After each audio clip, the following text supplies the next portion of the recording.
Good evening and welcome to our Thursday weekly cerebrovascular and skull-based symposium from the University of Miami.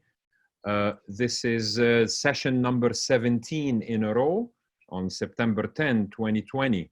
My name is Zadeh-Morcos, professor and co-chair of the Department of Neurosurgery, director of cerebrovascular and skull-based surgery.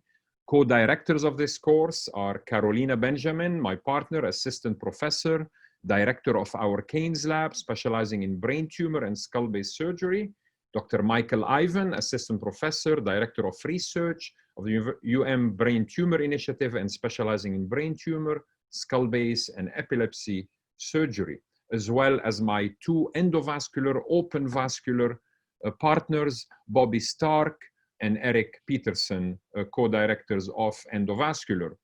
We, of course, are beaming to you from beautiful Miami, our two main hospitals. You can see them here, University of Miami Hospital and Jackson Memorial Hospital. We're, of course, a tertiary referral center for all types of neurosurgical problems. We've been doing this now since May 21 weekly, and it's been a very successful series. You can see the link where you can see what we've done and watch previous sessions that you may have missed. And that's a list of all the sessions we've had. And actually today is the last one of this series, but I will be putting out in a few days the next series into December. Housekeeping instructions, please, audience members, I encourage you to put your questions in the Q&A box. We will address them at the end of the session. We are not offering CMEs, but we can certainly send you an email to confirm your presence. Please share the session links with your colleagues on social media. If need be, I don't think it'll be necessary. I'll remind my two speakers today, 2-minute warning as they near the 25-minute timeline. Audience members, please send me your suggestions for topics in cerebrovascular and skull-based or speakers that you may want me to consider in preparing the upcoming sessions. Here is my email and here is my Twitter handle. To give you an idea what's next week is a very special session. We will have one speaker, not two, and that's Juha Hernesniemi. He will be talking to us from China. So please note, if you're coming back next week, we are not starting at 5 p.m. We're starting at 7 p.m. Eastern time to accommodate our Chinese colleagues. Ben Zhu, his partner, will be doing simultaneous translation of Dr. Hernesniemi's talk from English to Chinese for all our Chinese colleagues to participate. They're 12 hours ahead. And the panelists will be Ketan Bulsara, Adib Abla, and Ziad Haj. And it will be a 1-hour talk on microsurgery for aneurysms, his extensive experience, and where he sees the future for microsurgical aneurysm treatment. So please join us next week, Thursday at 7 p.m. Eastern Time.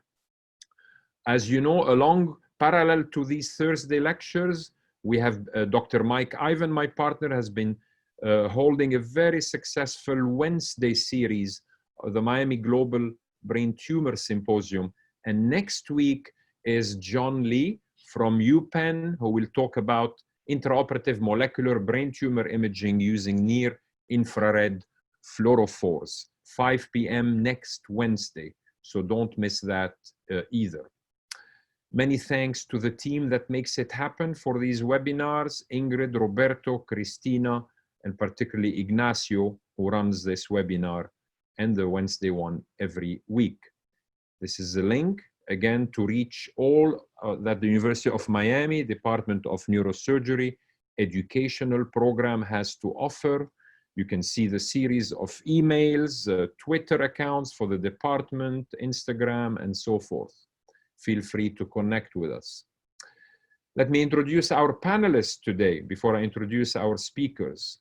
To start with, my partner and co-director of this course will be today a panelist, Carolina Benjamin. It's been a great pleasure to have Carolina, who joined our department a year ago, having graduated from NYU and done a fellowship with Doug Gonziolka in radiosurgery and with Chandra Sen in skull-base surgery. And it's been tremendous to have Carolina. It's been almost exactly a year now that she's been with us, and she will be discussing a chordoma case today. Jose Landeiro, my friend for more than at least 20 years, professor and head of neurosurgery at Universidade Federal Fluminense in Rio de Janeiro, a spectacular skull-based surgeon and colleague and great educator for many years. Thanks, Jose, for joining us. Eric Mellon, my colleague here in radiation oncology, assistant professor of radiation oncology, and participant in our weekly, what we call the MOBS conference. We have a multidisciplinary skull-based conference, very successful, that I started more than 10 years ago.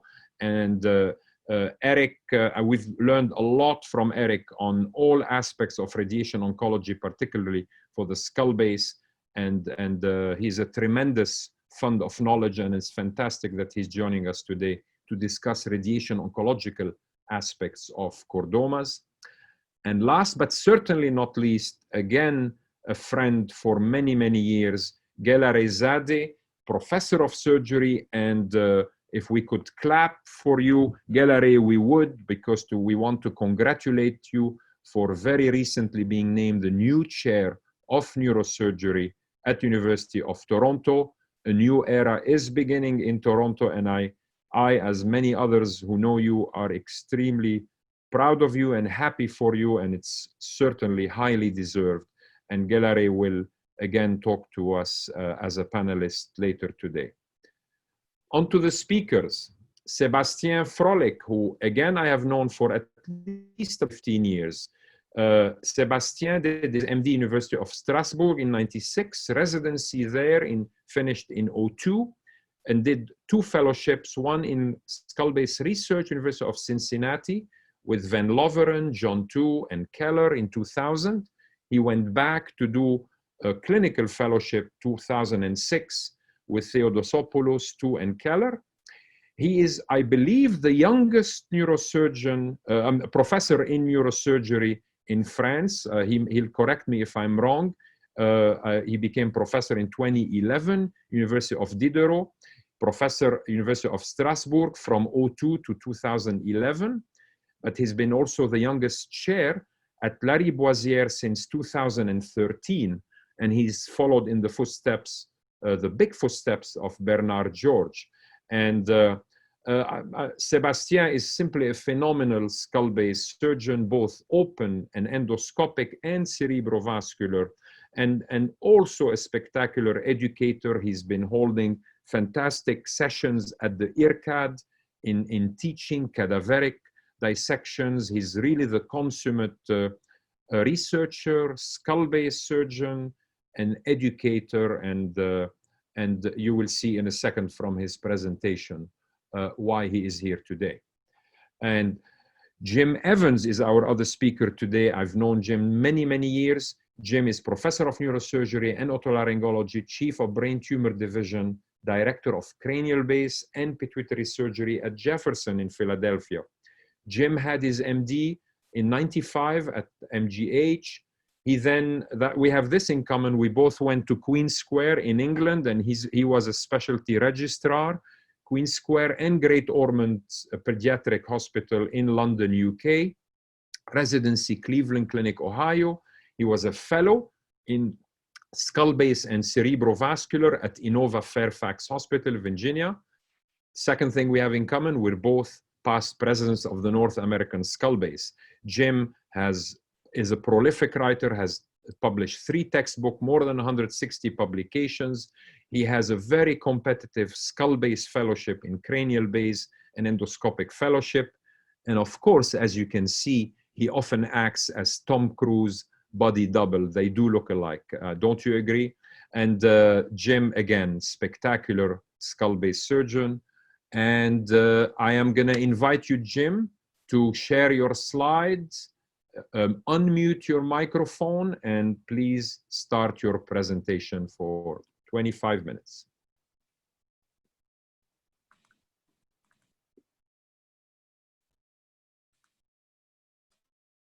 Okay, can you hear me okay? Yes, Jim, we hear you very well. Slide looks perfect. Okay, great. Jacques, I want to thank you and the rest of the crew at Miami for inviting me to participate in the webinar tonight. And I'd really like to congratulate you on developing the webinar. This is a great idea. This has become a superb reference and resource for many around the globe. So really, congratulations. This is excellent. It's a great contribution. And I'd like to thank the participants as well for joining us tonight or for watching this later on YouTube. A lot of these things are available for future reference. And again, this has been a great resource. So I'm going to speak tonight about endoscopic endonasal resection of clival and upper cervical spine chordomas. I'm from Jefferson. This is our place, and my disclosures. Make some surgical instruments with Mizuho Company. And my main disclosure is that I don't do this cranial-based work alone. I've got a great team I work with here at Jefferson. And these are the guys that keep me coming back every day, and we have a lot of fun together and do a lot of productive work together. So I thank every one of them, and this is just part of the list of our group here. So by way of introduction, chordomas are rare. We know that. There are some breakthroughs and some great research being done on them, but still a great deal to learn about these tumors. They're very challenging. As we'll hear later in this webinar, there are means of using adjuvant radiotherapy to treat them, and we'll get some of that from Dr. Mellon a little bit later on. And of course, there are some newer targets for these tumors, but still, surgical resection is by far the most important prognostic factor for outcomes with these tumors. We know that the first time is the best time. And to achieve the best resection, sometimes this is done by a single surgical approach. It may be done by a combined surgical approach, or maybe staged. Chordomas, as you're aware, are often in the CLIVUS or sacrum, but also a great number occur in the mobile spine. Clival chordomas tend to occur in the midline. They are often, or at least initially, in the bone, and they're often, or at least initially, extradural. This may favor an anterior midline approach, which is basically between the cranial nerves and between the vessels, other neurovascular structures. So the anterior surgical approaches are many, and we have extended subfrontal transbasal, transoral, transfacial, and various renditions with lateral inotomy or midface degloving, etc. We sometimes use combined cranial and facial approaches simultaneously. And then more recently, endoscopic endonasal surgery for these tumors. We'll go through some of these things. The extended subfrontal transbasal, as you know, with a coronal incision and a bifrontal craniotomy and osteotomies along the cristigale and cribriform, etc. And with these osteotomies, we can have excellent access. You can see the long axis of this approach lends itself well. And this was really a workhorse for clival chordomas and still is used. But this was a mainstay in the past. Transoral, transpalatal approaches. There's, again, many renditions of this. You can see this can get very busy. It can get crowded working with these retractors through the mouth and the oral cavity. There's often problems with inadequate visualization beyond the midline when you're looking in here with loops or a microscope. We may be limited by the degree of oral retraction. We've got to be able to open the mouth 3 centimeters or so, or 3 finger breaths to work adequately. There are issues with velopharyngeal incompetence, often requiring tracheotomy and PEG. And if you've ever seen a pharyngeal wound healing problem, it can be devastating. It can be a very, very big issue if this doesn't heal well. It can become very complicated and difficult to repair adequately. So this has its drawbacks. Often these approaches would require splitting of the soft palate, as you see here, sometimes of the soft palate, sometimes resection of the hard palate. And this can certainly create additional morbidity. Transfacial approaches, this is a patient we had operated on in the past. You can see the incision here and the access we might gain to get back to this tumor, reconstruction. And you'll see even just a few weeks post-op, it doesn't look so bad. But we still need to dismantle a lot of uninvolved anatomy in order to reach the pathology. And so this can also have significant approach-related morbidity. Combined craniofacial resection. to give us extensive access to the clivus and to the adjacent cranial base. Bifrontal, transfacial. This is for access to tumors that we're discussing today: chordomas, sarcoma, sinonasal malignancies. And previously, this was considered the gold standard to try for unblock resection of these tumors in negative margins. And we know even as late as 2005, with Ganley's report, that there's a high complication rate, up to 33% in that series, and significant approach-related morbidity in order to dismantle the face, et cetera, to try to achieve unblock resection. This is us, myself, and one of my former fellows, doing just that. Combined craniofacial, in this case, we're using endoscopic combined with open transcranial for resection of a chordoma. The lateral approaches are very important, sometimes used as combined or staged with the anterior approaches, depending on the tumor location. Certainly COZ, FTOZ, anterior transpetrosal, subtemporal, infratemporal fossa, posterior transpetrosal, and naturally the far lateral, extreme lateral transcondylar. And this is very important for chordomas that extend laterally, lateral to the cranial nerves, lateral to the internal carotid arteries, cavernous sinus, jugular bulb, etc. So these are very important. Endoscopic endonasal transclival approach. So this allows excellent access to the clivus. The mainstay of this is that you're able to work between the cranial nerves, internal carotid arteries, cavernous sinus, orbital apex, etc., for access to the clivus. This is basically an extension of our very familiar transnasal endoscopic approaches to the sphenoid, like you would for a pituitary tumor or more common surgery. We may have improved access to lesions that involve both the clivus and the upper cervical spine. And this is a little more common than I realized when I was in training, when I first went into practice. And there are tumors that involve both these regions. I'll show you some examples as we go along. There's less or maybe no retraction. You might argue it's less invasive. I think probably less destructive, certainly of normal anatomy. This would be the sort of approach you would have from a microscopic transoral approach, opening the mouth, putting a retractor, and reaching into this region where you can have good access to C2, but limited access to the clivus. If you were to resect the soft palate or split the soft palate and resect hard palate, as you can see here, you can extend up higher. It's still very challenging to have adequate access to the clivus by most transoral approaches, or certainly by microscopic approaches. The endoscopic transnasal approach gives us a broad view. We can have access down, and it's debatable how low you can reach. We'll talk about that, I think, later, but you can get down to the upper cervical spine. You can have access all the way up to the dorsum sella.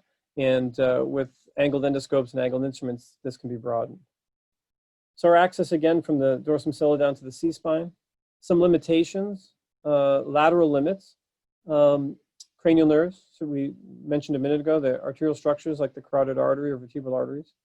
Venous structures, cavernous sinus, jugular bulb. We can work beyond these structures. We can reach these areas, but can you adequately remove tumor and remove bony involvement and do so safely around these structures? It can be limiting, even in good and skilled hands. But we can work beyond this. The idea is we try to limit the basic premise of working across critical neurovascular structures if possible. Repairs. We need to consider things like intradural extension. These tumors, certainly when they're recurrent or progressive, can be intradural. And we've got to be able to repair these openings in order to prevent cerebrospinal fluid leakage. And these repairs need to be able to withstand the high doses of radiation that are going to come. Same with carotid exposure. You've got to be able to cover the carotid, not leave it exposed. It's got to be able to be protected, but also, again, to withstand radiation. Whether you preserve or raise a nasal septal flap. In the beginning, we didn't have these before the flap was resurrected. We didn't utilize flaps, but then we needed to have a way to preserve them, to utilize them if necessary, if the tumor does go intradural or if we breach the dura. And if we're not going to use them in order, we need to at least be able to preserve the pedicle for future use. Our OR setup, we tend to stand across from one another. There's sort of two camps, some that stand on the same side and some across. We find this is more ergonomic, certainly for a left or right-handed person, and certainly for working in different angles through the nose or through the oral cavity. This is one of our suites and how we might work with this multitude of screens that make it a bit more ergonomic for your neck like this, looking across the screen here, and he's able to comfortably look across there. And you can see we can very efficiently use this reasonably small space. We use intraoperative navigation. This is a mask, LED mask-based navigation. We do not fix the head. I'd like to have the head mobile so that I can reposition during surgery depending what direction we're going in. So invariably, we don't fix the head in pins. Certainly, you need adjuncts, neurophysiological monitoring to monitor the cranial nerves, especially the 6th and 12th nerves in this case, but cranial nerves in general, perfusion, SCPs, et cetera, and microdoppler probe to identify vascular structure. So just a few examples, kind of from small to large, or easy to more complex, I guess, of chordomas. So this is a simple thing, echorodosis fasciculifera. It's considered a benign notochordal remnant. As you know, this will sit just in front of the pons, or at the posterior aspect of the clivus. These will be hyperintense on T2 and usually non-enhancing. These are rarely symptomatic. These can just be followed as long as you're certain that something along this line, this T2 hyperintensity, or if anything was a little more extensive than that, if you can be sure that's not an intradural chordoma, which is a different animal, typically. But this echorodosis is something that just can be followed. There's often erosion of the posterior aspect of the clivus, as you can see here, and T2 hyperintense, as you can see here. This is pretty classical appearance. This is a different but related condition, benign notochordal cell tumor. This is distinguished by the fact that it's encased in bone. This occurs down the spine as well, but in this case, you'll see this one sitting in the clivus. These will typically have a very sclerotic appearance surrounding them, as you can see in this CT scan. Again, typically entirely encased within the bone. They'll be T2 hyperintense, and they will have usually no enhancement. If anything, very, very peripheral, but usually no enhancement. So this can be distinguished and can be followed. Doesn't necessarily need to be operated. This is in distinction to this tumor. This is a very small clival chordoma. As you can see here, it's eroded the bone. You see marrow replacement. This is a small gift that I got from my colleague Mark Rosen last Christmas. A very straightforward operation to remove a tumor like this. This is our illustrator's cartoon of how we might work through the nose. Straight endoscope and instruments to access this tumor for removal. And this is what it might look like face on, looking into the sphenoid sinus with the clivus drilled and sort of cartoon of clean bony margins. This is a bit more extensive cartoon where you see a tumor that's a bit larger, may or may not have intradural extension pushing back against the brainstem, involving more of the clivus, more typical kind of appearance. And an example of that, this is a patient that presented to us back in 2005. This is back before we were using nasal septal flaps, before that was, again, resurrected. The flap goes back part of the 50s, as most of you know, but it was resurrected for use in endonasal surgery about 2006 or 7. And this patient had multiple prior open cranial base approaches for a section of this chordoma and radiation, and came with this recurrence. You can see it looks like a fist coming off the back of the clivus, but does lend itself very well to an endonasal approach. Had a small cyst behind it, which is a nice buffer for the brainstem. And you can see the post-operative view on the other side here, where we were able to sort of hourglass like this around the internal carotid arteries and have good access to the lateral margins of this tumor for removal. And you can see on the sagittal a good removal. You won't see a nasal septal flap here. We're repairing a little differently back then. This is again back in 05. But nonetheless achieved a good repair and good resection of this tumor. This is one a little more extensive. You'll see this tumor in, I guess, a similar location, largely in the midline, extending a bit behind the carotid artery. It does have intradural extension. This is a primary presentation, a patient with bilateral 6 nerve palsies.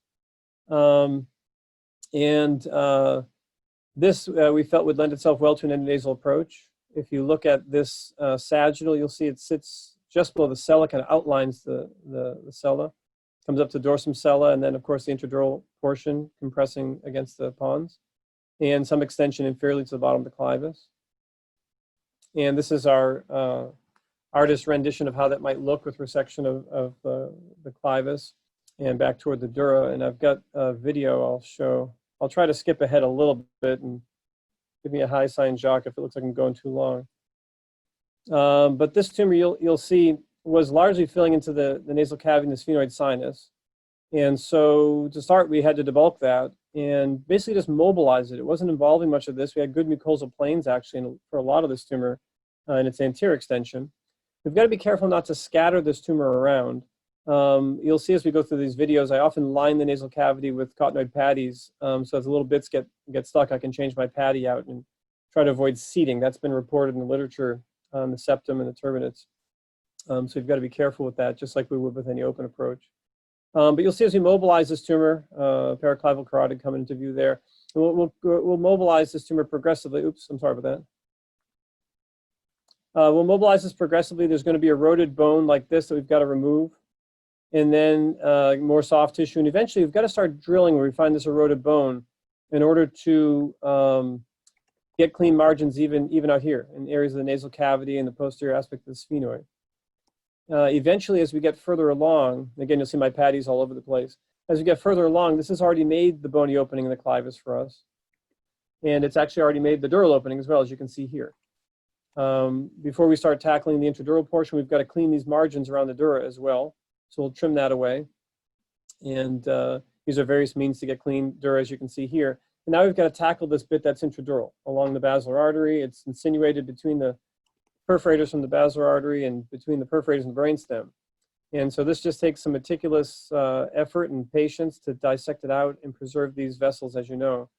And then we'll utilize our angled endoscopes, I think I'll show here in a minute, kind of looking around corners to make sure we get this cleaned out. Again, you'll see patties frequently all around where I'm working so we don't drop tumor and seed tumor. And I'll just kind of skip ahead here in the interest of time, but you'll see as we get intradurally, now you've seen the brainstem, the basilar artery, you'll see a lot of anatomy that you'll recognize. Some of this was pretty stuck. We want to try to achieve our safest gross total resection without sacrificing, again, neurovascular structures, but you'll see we get a pretty clean removal. I'll remove my little bits of gel foam and patties that I've placed. Now I measure my defect once it's resected, and we use this button graft, which I'll describe later. This is the area that we created this button graft for, was clival defects, but we use it in other areas. This is a nasal septal flap going in position, a vascularized pedicle flap. We're setting it down, make sure it's well approximated without any airspace behind it. We use some biological glue, which is largely superfluous. I think the little bits of blood probably seal just as good. And occasionally we'll put a piece of nasopore like that in the center, just to kind of reinforce the graft. This will melt down in 3, 4, 5 days. And there you see our post-op, and I'll just skip here to the still pictures. But you'll see the pre-op, as we mentioned, where this was traveling along the sella and intradural along the brainstem, et cetera. The post-op, you can see we've got a good resection, nice decompression of the brainstem. Our button graft would be in position here in the dura. We will sometimes put gel foam. We used to put fat, but mainly for dead space, for filling dead space. I find that's much more important as we go down the cervical spine. I'll show that later. And you'll see the nasal septal flap well approximated here in a good repair. Some of these tumors can be both clival and cervical. And sometimes I find it difficult to determine where is the exact origin of a given tumor. Is it a clival tumor that extended down into the C-spine? Is it a cervical spine or a C2 tumor that extended up? Like you'll see this kind of thing. And where is the actual origin of this sort of a tumor? However, as we mentioned earlier, some of these are purely cervical spine and subaxial. And this is my illustrator's rendition of one of these tumors involving both the clivus and the upper cervical spine. So we're getting lower down. Here's an example, pre and post-op, of a young woman that presented it to us. And you'll see this is a decent-sized tumor, compression on the brainstem, intradural extension. This is a very firm type of chordoma. I remember taking it out. But the origin, the clivus looks kind of okay. Maybe the marrow's replaced a bit, but the clivus is kind of sitting there. And then we've got probably involved in the upper cervical spine. So maybe this is one that actually grew up from the cervical spine. I find it challenging, and I'll show some more examples. You see in the post-op, she's doing well. You can't see all of this; it's out of plane, but there's a nasal septal flap here, and repair, and brainstem looks better. I'll just skip that. This is just showing some vascular control of a small vessel. And here's some more examples. And these are different cases. I'll show you a few of them. And these kind of look like a little cap, sort of. And you'll see it involving the clivus and extending down, maybe sitting on C1 and C2, maybe involving it. Here's another one, kind of this rendition of these chordomas. Again, endonasal lends itself very well to this. Tricky place to reach just by transoral or open. There's a different patient. This is a cartoon just showing the one that's largely in the cervical spine. And for this, we'll use our angled endoscopes. And we even pirate sometimes instruments like this that are intended for frontal sinus surgery, have different angles on them that we can use to work down this way. And we've created some instruments to help with this as well. We've done some morphometric studies to determine how low you can reach. Some of it's dependent on the length of the hard palate and the angle of the hard palate. But we've done some work on that area as well. But suffice it to say, you can use angled instruments and work lower down the cervical spine. There are times when we combine. We'll use endoscopic endonasal and endoscopic endo-oral to work. You can displace the tongue and use a retractor or not, and you can actually work in the space quite well. In general terms, I would prefer to keep my incisions in the posterior nasopharynx above the level of the soft palate. That's better for patients when they're swallowing. They don't get debris and et cetera in the wound, don't tend to dehiss. As long as you don't lose volume in this region, the soft palate can come in apposition to the posterior nasopharynx. You can avoid things like velopharyngeal incompetence and hypernasal speech and nasal regurg and those kind of problems. But there are times when we need to work both endoscopic transnasal and transoral. And you can do this in combinations. You'll see this angled drill working through the nose while the endoscope's in the mouth, and maybe both in the mouth or whatever. Any combination, you can get pretty creative with this. This is a 27-year-old female. These patients, again, this is that clivocervical type of tumor, and pre-op on one side, post-op on the other. These patients present often with a globus sensation, like they have a lump in their throat, especially when they're extending down a little lower. And they often will have, if they're unstable, a mechanical neck pain. They'll say it hurts. They get this, they're very stiff because of instability, microinstability. Post-op resection here, you'll see some gel foam in the space where we took it out to avoid that loss of volume so we can prevent BPI, and the axial view here. 45-year-old female that presents with something similar. You'll see this kind of similar configuration. Again, not that uncommon for me, but this is clival, I don't know. Is it cervical growing up? I don't know. If you look here, you could argue that maybe this is a remodeled clivus. The marrow doesn't look too bad. I think we could agree that the top of the odontoid is probably pretty eroded, but the mass sits here. So where it came from, who's to say? I'll show you a video of how this goes. This is looking just above the soft palate, below the torus tuberous on either side, the fossa of Rosenmuller, as you know. We'll make a midline incision. The sphenoid sinus is just above here. Midline incision, the Colorado tip bovi. We'll get down through the mucosa. We want to work in the intermuscular raphe, and we have to get through this very thick basopharyngeal fascia. It can be exceptionally thick in some patients and in some conditions. But you'll see we'll work our way back through this, and sometimes even have to resect it a little bit. I tend to keep a midline incision. You can resect some of this tissue. I'd rather preserve if possible. For closure, you can often, if you've got good bony structures underneath, like clivus C1, do subperiosteal dissection to widen this and push this tissue across, yet still preserve some tissue for closure. You are above the soft palate here, so if you do leave a defect or need to resect, you can.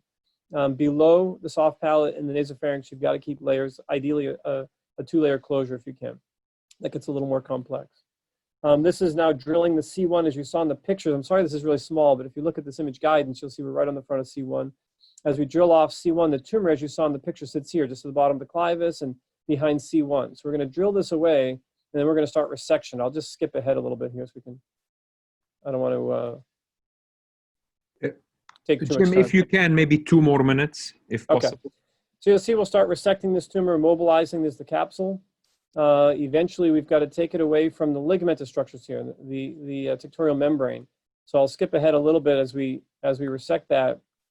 You'll see we took advantage of the capsule. We have to get soft tissue margins as well as bony margins. You'll see as we're removing that tumor, eventually we'll punctuate all the soft tissue margins. We've drilled the bony margins. And then we've got to resect this membrane where it was adherent. You'll see that'll come clean in a second. And that's remove some gel foam and flow seal for the dead space. This is the post-op, and I mentioned how the clivus looked involved, the top of the odontoid. Here's the CLIVUS drilled cleanly. This is gel foam in the dead space, and the odontoid drilled cleanly. We can address wider tumors like this one using our crosstown or angled instruments to work out more widely. As you can see, still clean margins, gel foam in the dead space. The closure of our defect, we tend to use the button graft. This is basically a bilayer graft. We typically make it out of fascia lata, but we've used synthetic as well. They're sutured together like this, and it'll sit in the dural defect. It keeps it from migrating. This is why we developed the button graft, because the clival portion would migrate sometimes away, or the onlay portion. And we use this all over the cranial base now for endonasal. It's very stable. It doubles the surface area for healing, conforms to defects with multiple planes, et cetera. You don't need bony edges, et cetera. That's how it sits in place. We'll put some fat in the dead space or gel foam now, and then a nasal septal flap across the front. I just have a case I was going to show briefly. This is kind of interesting, and this should wrap up right on time, I think, Jacques. So stop me. No problem. Yes, no problem. Just a couple of slides. It's sort of interesting, though. This is a guy that presented to us back in 2004. So this is early in our endoscopic experience. We were probably just a couple of years, a year or two in, Dr. Rosen and myself. This is a 46-year-old corn farmer, and he developed shortness of breath while he was walking in his field. And he went to his local hospital and got evaluated. And they thought, maybe he has reactive airway disease. They worked him up. They thought maybe he had coronary artery disease, and started all the kind of usual workup until some astute medical physician said, we should probably image him and see what's going on. And if you look at these are old images, as you know. This is 16, 17 years ago. But you'll see this huge mass. And you see some erosion of the anterior aspect of the odontoid process. You see how far this extends down the neck.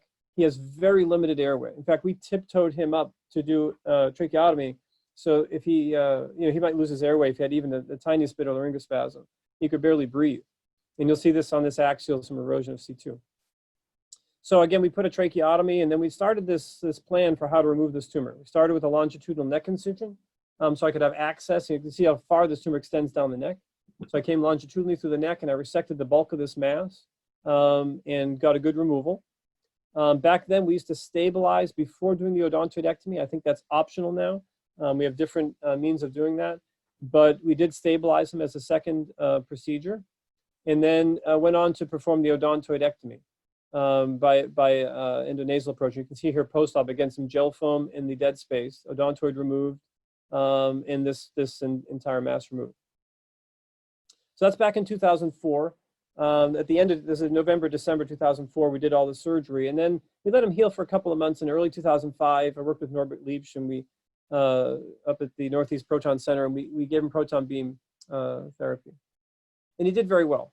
He called me some while later in 2010 and said, right here along that neck incision, he had a little bump he noticed. Wasn't sure what it was. Watched it a while. Called. We said, well, let's keep an eye. We'll see what's what. It got a little bigger. I imaged him. It looks just like a piece of chordoma. So we took him in, did an en bloc resection with margins all around, as wide as an excision as I could get, and cut it in pathology, and lo and behold, there's a piece of chordoma in the middle. So, we're not infallible. We can still see at our incisions. That's probably what that was. He had no sign of recurrence at the primary site, as you can see in the picture up there. It's just one slice, but he had no sign of recurrence. We sort of discussed quite a bit about it and decided he doesn't need any further therapy. We're not going to put him through radiotherapy or any other treatments. Things look clean. Let's just go with that was one little seed. So he called me in 2014. Now we're 10 years after surgery or longer. And he said, I have this bump on my elbow. And so I thought, well, I'm out. I don't think that's me, but let's see what happens with it. And he said, this bump's getting bigger on my elbow. So same kind of scenario. We, it was in the soft tissue in the muscle near his elbow. We imaged it, looked like a piece of chordoma, eventually resected it, and it turns out there's a little piece of chordoma grown in the soft tissue of his elbow. And I'm pretty sure I didn't see that one directly from my incision, but it's thought that potentially you can spill a few cells into the bloodstream and they can set up. And there's been others, there's another person reported one that was in the lower extremity, I think it was in the Achilles, of a little piece of chordoma that grew. And so it's probably thought that some of this is at the time of resection and can turn up later. He still has no evidence of disease at the primary site. Both of these sites were resected. We agreed with the whole team that we would continue with just surveillance. And now he's out 16 years or so, with no evidence of recurrent disease, but those two flukes. One that I think we're responsible for, and the other one that probably happened during resection or traveled somehow. So just an interesting thing if you ever see a case like that. He's still doing quite well, fortunately. Thanks so much. I appreciate your inviting me to speak today. I'm happy to take questions or do them later. And we'll go on to Sebastian. Thank you very much, Jim. Yeah, that last case is fascinating. Yeah, if you could stop sharing your slides, Jim, and then Sebastian, unmute your microphone and share yours.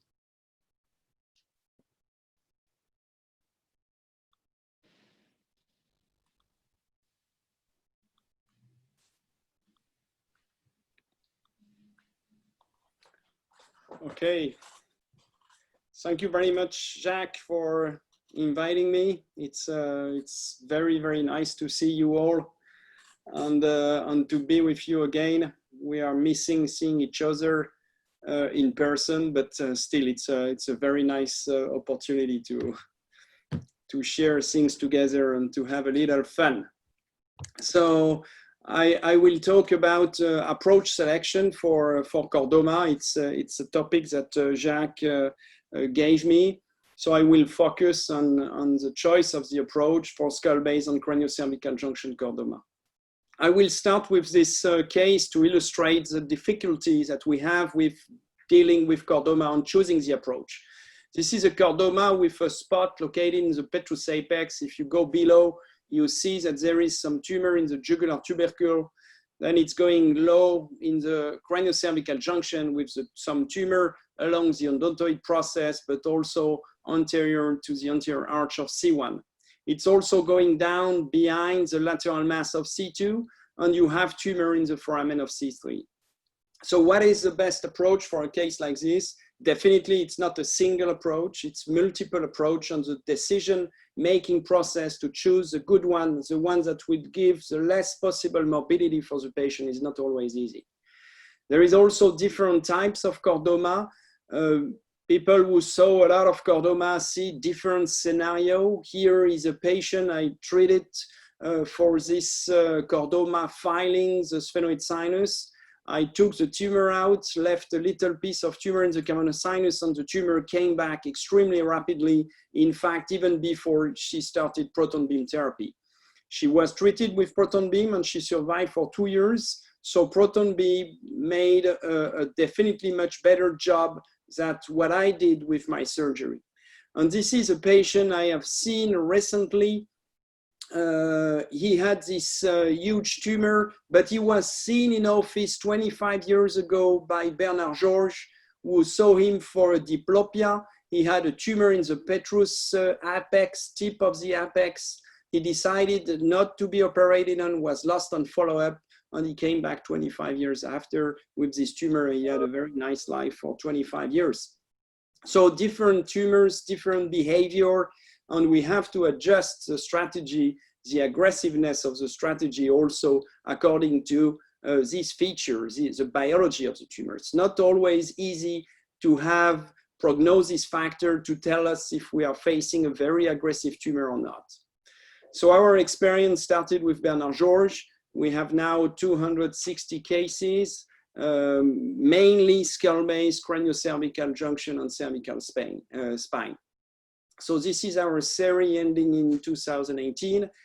One characteristic of our series is what 50% of our patient was treated before, operated before coming to us, which makes the surgery more difficult in those patients with a chance of complete resection much lower. So it's definitely a loss of chance for those patients to have an inadequate surgical treatment before with an incomplete resection.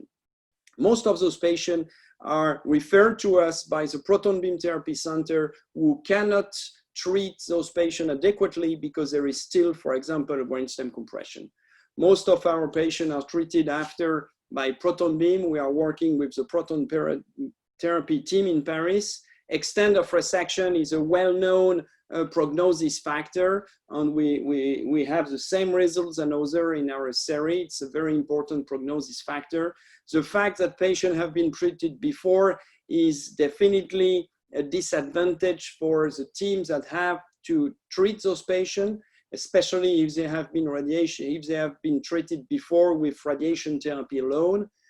This has been shown by others, and I really enjoyed this series from MD Anderson showing that being inadequately treated in an institution that is not experienced with skull-based surgery before is definitely a disadvantage for the patient.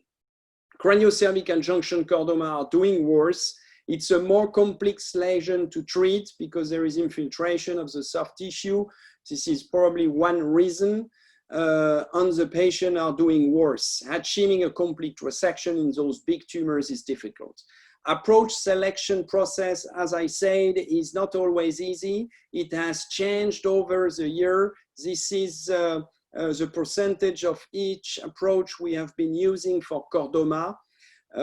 In this period of time before 99, you see that we were starting with endoscopic approach between 2000 and 2019. It was not an explosion, but we were using endoscopic much more. And you see that from 2010 and 2018, this is definitely our main approach for chordoma. It's a midline tumor. It makes a lot of sense to use endoscopic approach. We had a beautiful presentation from Jim, who has an outstanding experience with endoscopic endonasal. So I will base the choice of the approach on endoscopic endonasal technique. This is our series of patients from 2005, 2016. This is a time where we were extremely excited with endoscopic approach. So we were doing almost everything endoscopic endonasally, pushing the indication probably too far in some patients. Some patients with big tumor, we were using 2-stage. Most of the patients had surgery before, 20% had radiation therapy before, which make complete resection much more difficult in those patients who had a previous surgery before. You see that in this series, the CSF leak is not solved, and we had 18% of CSF leak in those patients. It's near the same rate for chordoma. I am talking only about chordomas, and other group like Pittsburgh who are treating a big number of chordoma. It's a different lesion to close. It's not the same closing a chordoma, recurrent chordoma, than closing a craniopharyngioma or tuberculum cellae meningioma. So we still do not have the solution for closing those big cases endoscopically, endonasally. The more you go laterally with endoscopic endonasal approach, the more it's dangerous for some structures, especially the ICA in the parapharyngeal area, especially for the nerve 6 and 12. The risk of CSF leak, if you go deeper, open widely the dura, increase significantly. So we tried to develop a technique where we reduce the aggressiveness of the endoscopic endonasal approach. At the beginning, we were removing everything into the nose, having a big cavity, which was needed to have enough space to work and to control the structure. With time, we were using this approach, holding a rotative milabel suction with the same hand that is holding the endoscope. In fact, we don't need a arm to hold the endoscope because the endonasal structure, the turbinates are holding the endoscope, holding the suction, and we are just manipulating the suction, the suction with rotation as it is shown here. With this technique, the smaller is the space you work in, the easiest it is. If you have a big cavity, then you need strength to hold your endoscope, and you cannot control the suction that you have in the same hand. If everything is very small, in fact, the instruments can only go in one direction, and you have a very nice precision with your instruments working in a very small cavity. So in the vast majority of cases now, we are working one nostril, sometimes two nostrils, but we rarely take out some endonasal structure like before.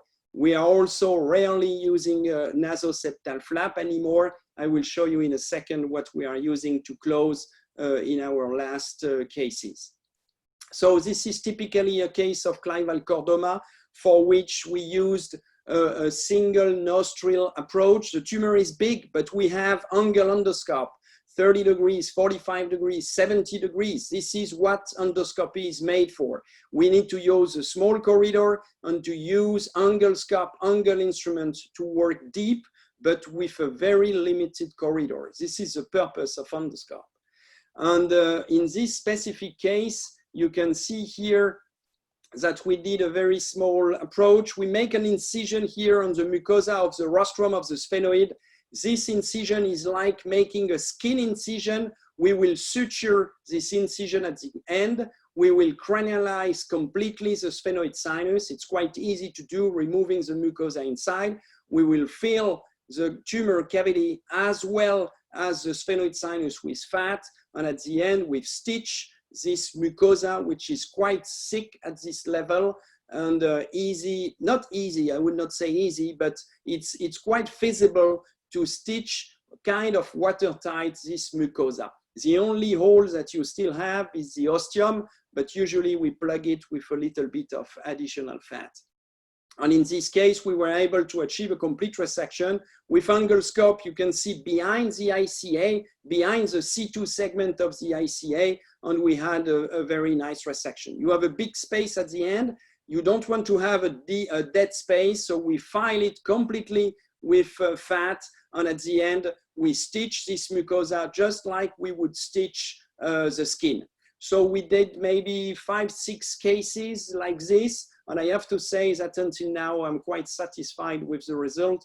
We are in the process of trying to publish these technical nuances. So the goal is to use the small corridor given by the endonasal anatomy and to use then endoscopic, angle instruments to really look for the tumor. And at the end, we close the mucosa like we close the skin. This is a drawing from our research fellow, Ariana Fava, illustrating this concept. So this is at the end of the surgery, post-op MRI showing this fat in the tumor cavity.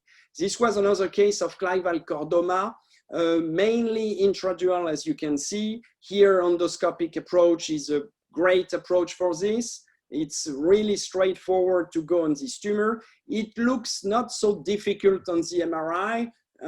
We thought the tumor would be soft. Predicting the consistency of a chordoma is not always easy. When it's hyper T2, that's fine, but when it's not always easy to figure out before if it will be quite soft or very fibrous, infiltrated. In this case, the first part of the tumor was soft. The last part against the brainstem was terribly fibrous. All the perforators were inside the tumor. Was it a good choice to go endoscopic? For this patient, it was a good choice because she was fine post-operatively, but still, I was not confident during the surgery, very scared with the perforators. It ended well, but again, it's not because the tumor is in the direction of the nasal cavity and that it's a chordoma midline that it will be easy. We used for this patient the Naples technique.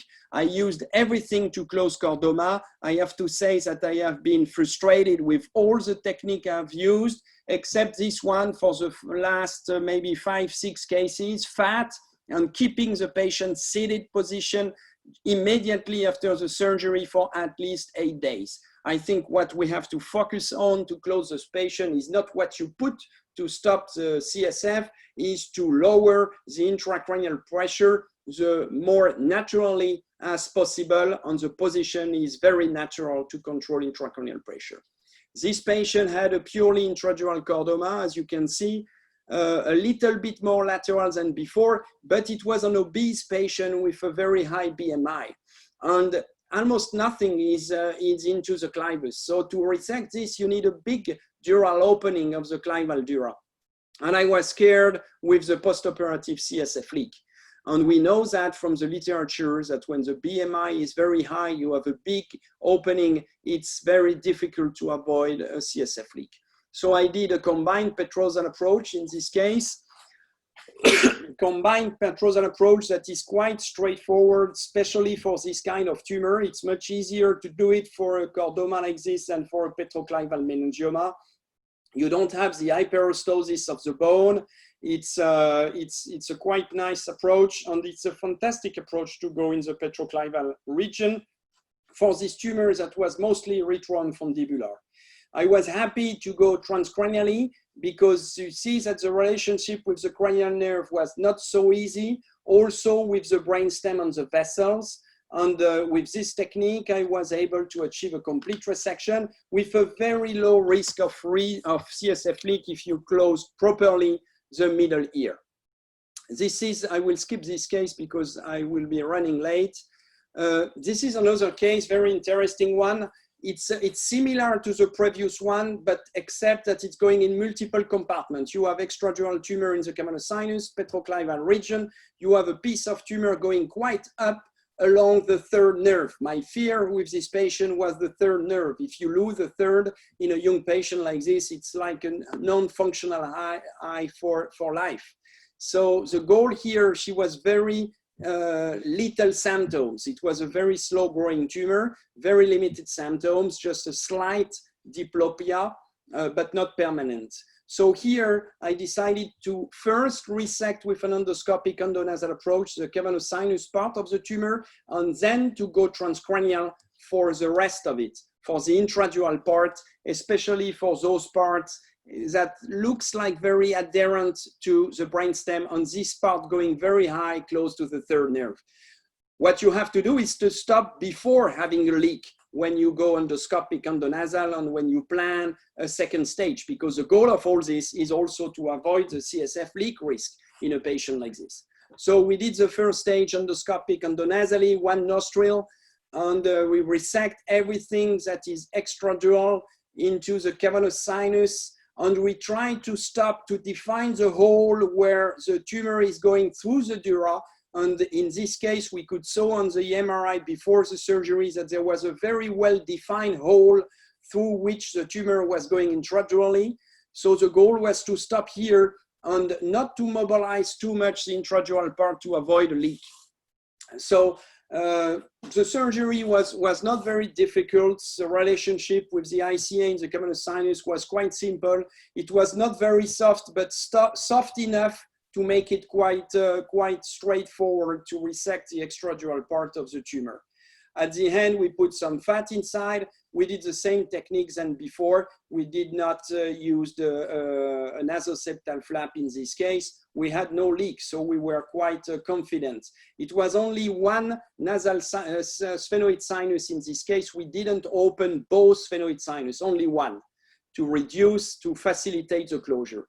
Second stage was to go transcranial. We did the same kind of mini combine. It's also a technique that we are working on now with a cosmetic mastoidectomy.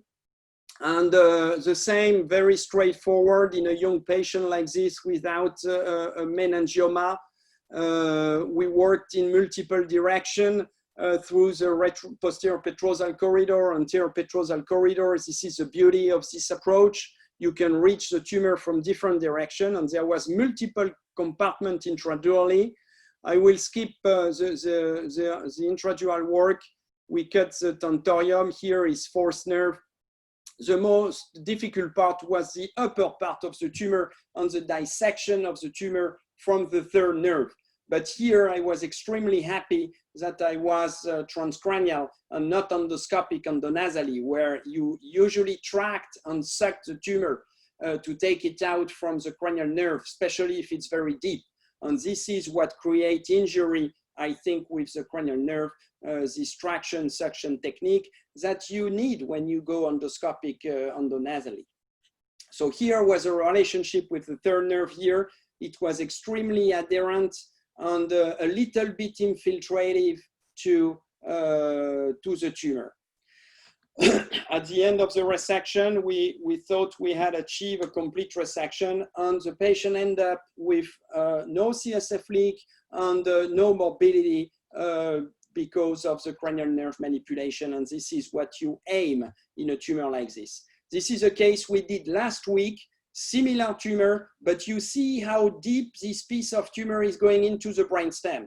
For this type of infiltration into the brainstem, if you go transcranial, you will not have the good line of sight to take this tumor out. So even if it was similar to the case before, this one, we did it purely endoscopically, and it was great, in fact.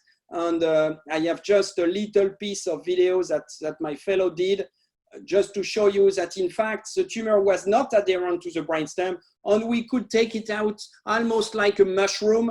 The only piece that was inside the brainstem was that very tiny piece just next to these perforators. It was a little bit tricky to take it out, but at the end, it was the intradural resection was quite easy.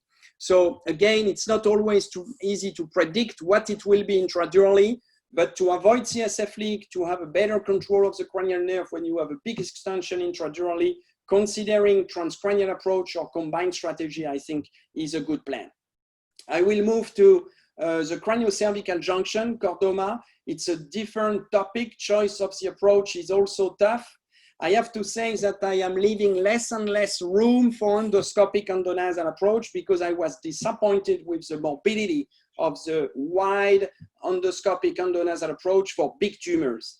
For small one, I think it's still great, but you have limitation with endoscopic endonasal for craniocervical junction. It's deep. You need to resect normal tissue, mucosa, turbinate, pharyngeal muscle, especially if it's going laterally, even more if it's going into the condyle or jugular foramen, you sometimes need to resect a Eustachian tube. The risk for the ICA is significant. Risk for 12 is significant, especially for big tumor who already have a slight deficit before, and the CSF leak risk is not zero, and you need additional surgery to fix. So here is a perfect case for endoscopic endonasal, midline, very straightforward, no nasal morbidity. You just push the middle turbinate on the side a little bit, you flap, you're directly on the tumor. Recovery for the patient is perfect.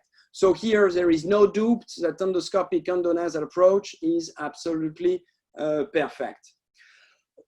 Quite straightforward surgery, but you need specific instruments.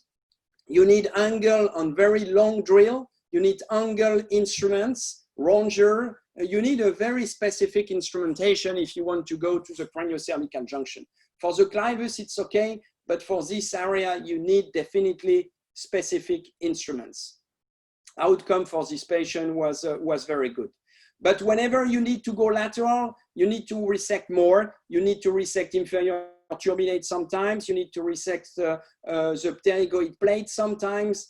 You need to resect the Eustachian tube. And this is typically a case where it's tough. It's going on both sides into the condyle and jugular foramen. The surgery was nice. It took us a long time. It was fantastic in terms of having the anatomy in front of you. For a skull-based surgeon, it's really nice. But for the patient post-operatively, it was definitely not so nice. She had a long recovery. She had velopharyngeal insufficiency. Proton beam therapy made it much worse. So the morbidity related to the approach was significant. We were at the level of the vertebral artery. So for us, it was a success. But for the patient, 2, 3 weeks, 1 month after, she didn't consider it as a success. And 2 days after, she had to go back to surgery for the fixation. So there is drawbacks with endoscopic endonasal approach. And here, more than in any other place, choice of the approach is important. Endoscopic endonasal approach is not always the best approach for those patients. There is multiple options for endoscope for this region. You have far lateral, transcondylar. You have the anterolateral approach that was designed by Bernard Georges. He taught me this approach and I am using it quite a lot. So you have multiple options. This is a case of this complex chordoma going intradurally with lateral extension. I was worried with this case, especially because of the infiltration here of the amygdala. And if you look at the MRI, there is contrast enhancement of this deepest parts, which in my opinion mean infiltration from vascularization from the posterior circulation. So in this case, you can figure out that the relationship will be tight. So here I decided to try to do a surgery that would give the less morbidity and where I could eventually do everything in one shot, resection and fixation. So posterolateral, far lateral, using the endoscope to take the tumor anterior to the anterior dura out, eventually to look contralaterally, to look up into the petrous apex, to look down to the endontoid process, and at the end, fixation. So this is the first step of the surgery with the posterior posterolateral, far lateral transcondylar approach, drilling a little bit of the mastoid to have control of the jugular foramen, drilling of the condyle, and rapidly you have a nice window to work into the tumor because the condyle was gone because of tumor infiltration. So from this corridor, you can drill the lower clivus, you can have control of the prevertebral space, you can also put the endoscope inside, and you can look up. And this is what we did for the part of the tumor that was going up towards the petrous apex. We open here the superior surface of the petrous bone to have a control of the ICA from below, petrous ICA, and at the end we have the sphenoid sinus. And the final step of the surgery is to take the intradural part of the tumor. And here I'm happy because I have the microscope, I can have a nice control of the cranial nerve, and even more, I can completely resect the dura, which is infiltrated, without a fear of increasing significantly the risk of CSF leak, which would have been the case if I would have gone purely endoscopic. There was also a little piece infiltrating the brainstem, for which having a microscope on my micro instruments was also nice. Closure is much easier with a much lower risk of CSF leak if you close properly the mastoid process. At the end of the surgery, we did a fixation because the patient was seated in prone position, the head straight, so we could fix at the end. I will finish with this case. Huge tumor. The same endoscopic is definitely possible endonasally, but imagine the size of the hole you have at the end. Imagine going laterally into the jugular foramen. This patient has bilateral 12. On one side, it's complete. On the other side, it's near complete, but he still have a little bit of 12 on one side. You want to keep it, otherwise he will be like eating like a bird for the rest of his life with a bilateral 12. So we want to try a little bit to try to keep this 12. So here did the same strategy, posterolateral, far lateral, transcondylar, using the endoscope to go to the opposite direction. And then it's a little bit more tricky. You need to study this anatomy in the lab because we are going to watch at the vertebral artery at the C2, C1 level from a perspective that is completely new. So we did some work in the lab before. Our research fellows did it to give us an idea of what we were going to look at. Once you're ready with this anatomy, we went with this far lateral transcondylar, transposition of the vertebral artery to use, to fully take advantage of the corridor of the condyle and being able to drill a little bit of the lateral mass of C1. Make sure once it's transposed that the vertebral artery is still working. Once I am in position, once I have exposed the condyle, I move the microscope to really look in front of the dural sac. And then you take everything you can with your microscope. It's quite easy for chordoma because most of the tumor was soft. You can suck it. There is not much risk of encountering something. You have a big volume to work in. And once it starts to be tough, then we use the endoscope. 30 degrees, 45 degrees, 70 degrees with curved instruments to really look for the tumor on the other side, contralateral condyle, contralateral jugular foramen, just like we would do it through the nose. We are used to go in deep space, narrow space with an endoscope, with endonasal surgery. We could do the same with the window, through the window given by the condyle on one side. We were able to achieve a near complete resection. The MRI looked fine, but the resection is never, in a case like this, complete, microscopically complete, but at least we had no contrast enhancement hyper T2 on the post-op MRI, and the patient recovered after a little while, but he recovered partially from 112, enough to be able to have a normal alimentation with a slight restriction.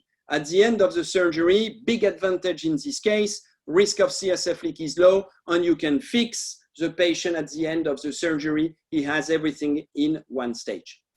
In some other cases, we use anterolateral approach.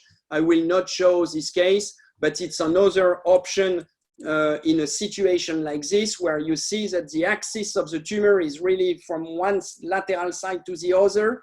The long axis is not from anterior to posterior, and here it's nice to come from the side. This is an approach that we use quite often for chordoma of the craniocervical junction. You can also go up between 12 on the jugular foramen or above the jugular foramen to the clivus using an endoscope. You have to be aware at the level of the craniocervical junction that the metals that you will use for fixation will be a difficulty for the radiation oncologist to plan proton beam therapy. So we now really take into account the proton beam therapy planning before scheduling the case. We bend the rods in order to have a field for proton beam therapy, or we delayed the fixation whenever we can after proton beam therapy. So chordoma is rare. It's 60 new cases per year in France. I don't know how much it is in the US, but I guess it's probably around 150, 200 cases per year. I think it's typically a tumor that need to be treated with centers with experience with all types of skull-based approach, not only endoscopic and Endonasal. And referral center, I think, is good for those very rare tumor. I want to acknowledge the work made by the Patient Association, Chordoma Foundation, in the US and around the world. We have now a small French association, very important for the support of the patient facing this extremely rare disease. It's a teamwork. I have fantastic people working with me, make it easier on a daily basis in this tough French system that we have sometimes. So thank you very much. Thank you very much. Fantastic. Very nice talk, Sebastian, and Jim as well before. Could you stop sharing your slides, Sebastian? And then we're going to leave the questions till the end, because some of the questions will be answered through the panelists speaking. So I'll invite Eric to unmute his microphone and share his slides. Thank you very Eric much, Mellon, my radiation oncology colleague here, University of Miami. Pleasure to be here. Thank you so much. Thank you. One sec, just trying to get my slides up here.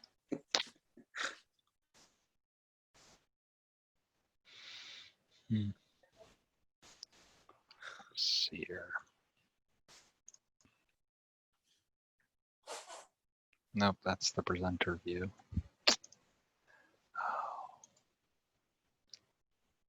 There we go. Okay. Y'all can see my slides? Yes, we can see you. We can hear you loud and clear. Perfect. Thank you.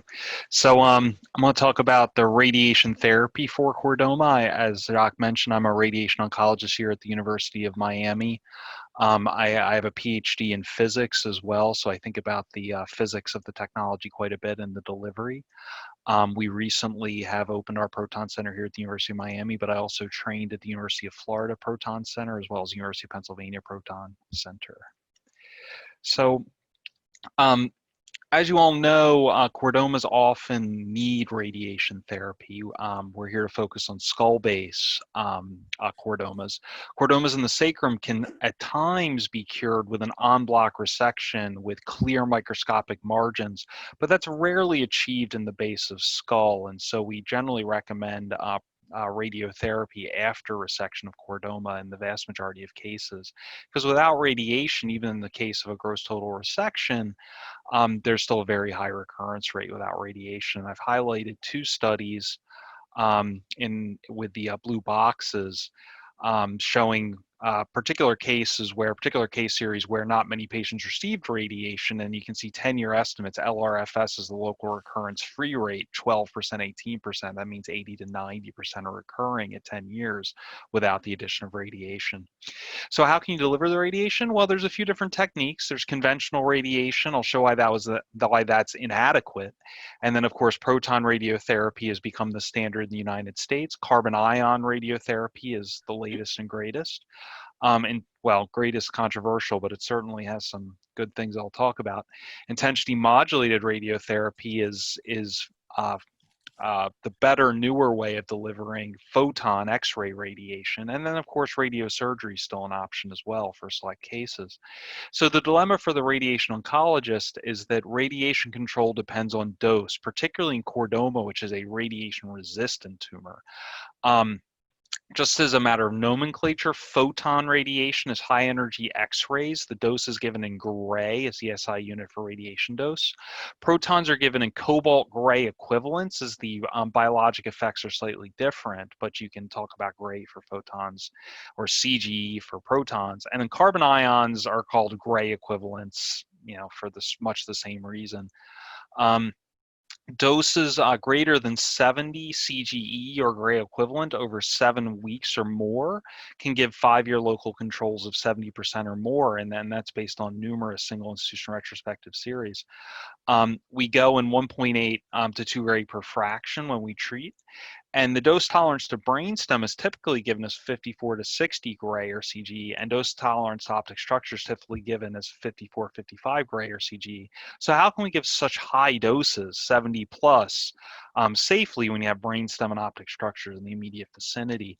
So conventional photon radiation, we're talking about before 1990, looked a lot like this, where the blue irregular rectangle essentially is the target, and the yellow is the gross disease, and the green there is the brainstem. And you can see a red box was sort of the shape of the radiation that you got many years ago. And so, as you can imagine, you really cannot separate the disease and the target from the radiation that you want to give. And so you would essentially give 54 gray, maybe if you're feeling adventurous, 60 gray, but the doses, or the control at those doses of 54 gray was less than 40%, so it really was inadequate. Protons are a bit of or a definite step up from photons in select cases, where on the left you have that plan I just showed you, and above that is the percent depth dose for depth for the X-ray. Essentially, you have most of the dose being deposited the X-ray as it goes into the patient, and then it just passes right through the patient. Whereas with protons, the proton is a particle instead of an X-ray. So whereas an X-ray is a wave that just passes through and deposits some energy, but the wave keeps going through, a proton you can think of as a little ball that goes into the patient at a high energy, and then as it slows down, as it collides with things, as it slows down, it gives off a lot of energy as it stops, and then finally it actually completely stops. And so in that image in the bottom middle, you can actually see the red is the target dose, the high dose, the beams coming in the front. There's also a beam coming in from above, but the beam's coming in and then it just stops.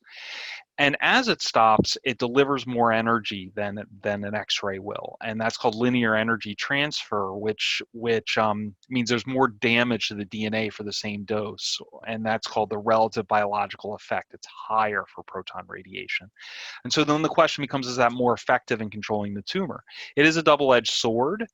You don't want to let that stop on critical structures like the brainstem, because if you're giving more of that relative biological effect, you want to put that into the tumor and not to the critical things in the area.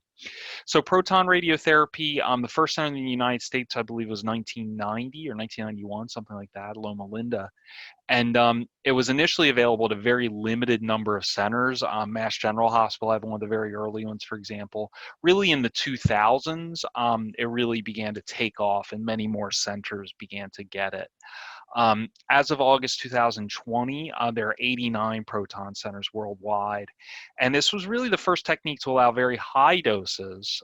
We're looking for greater than 70 CGE or gray to be given to small areas with sharp dose fall-off to get control of chordoma.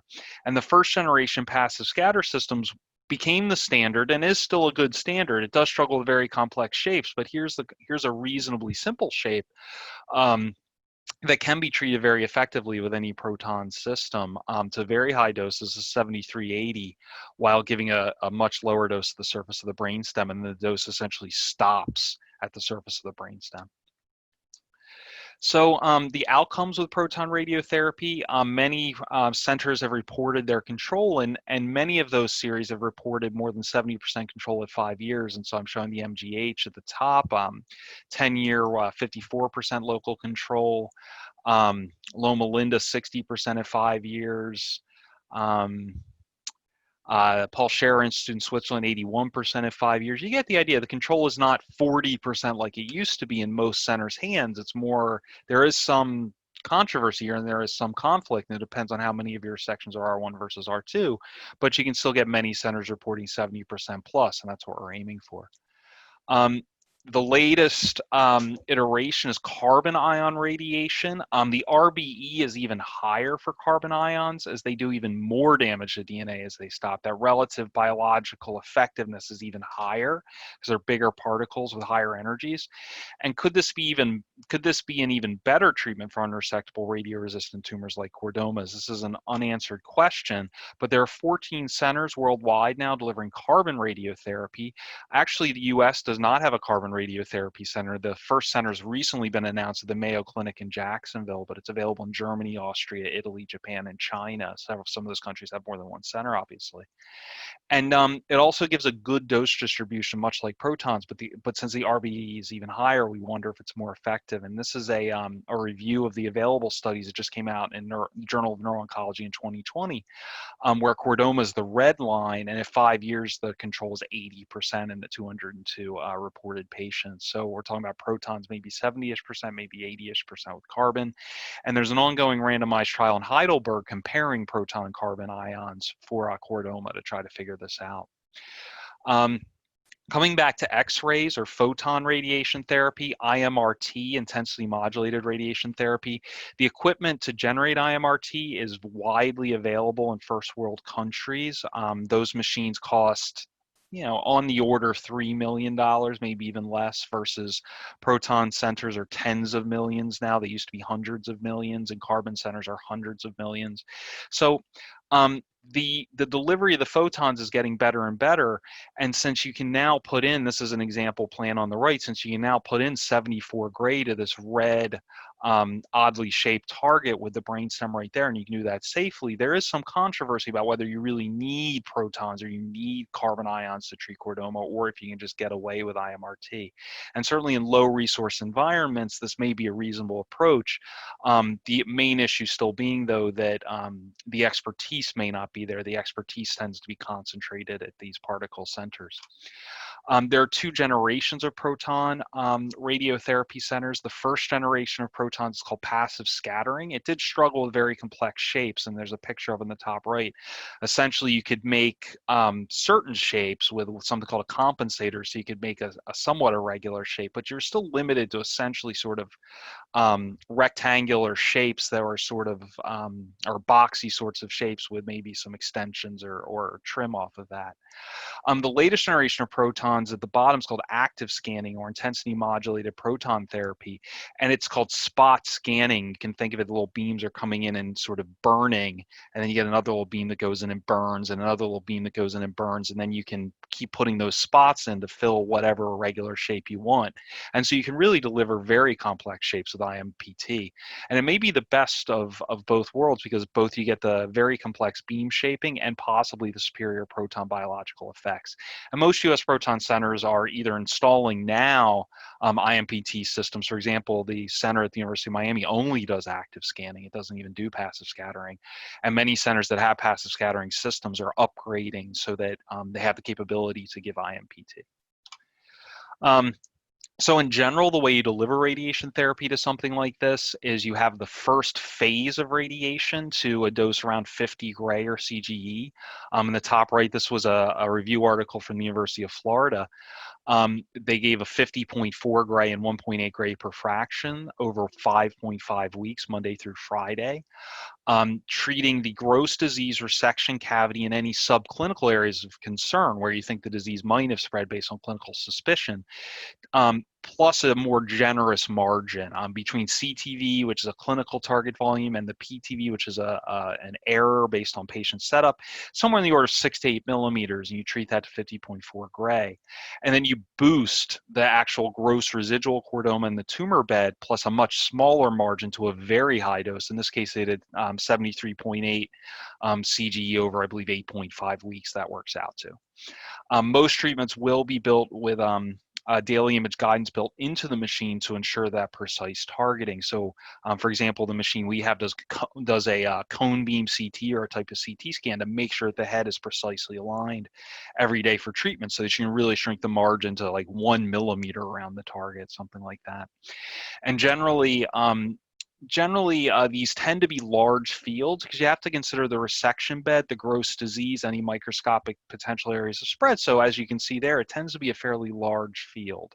And that's really why when fractionated radiotherapy, proton radiotherapy, the other techniques really shine.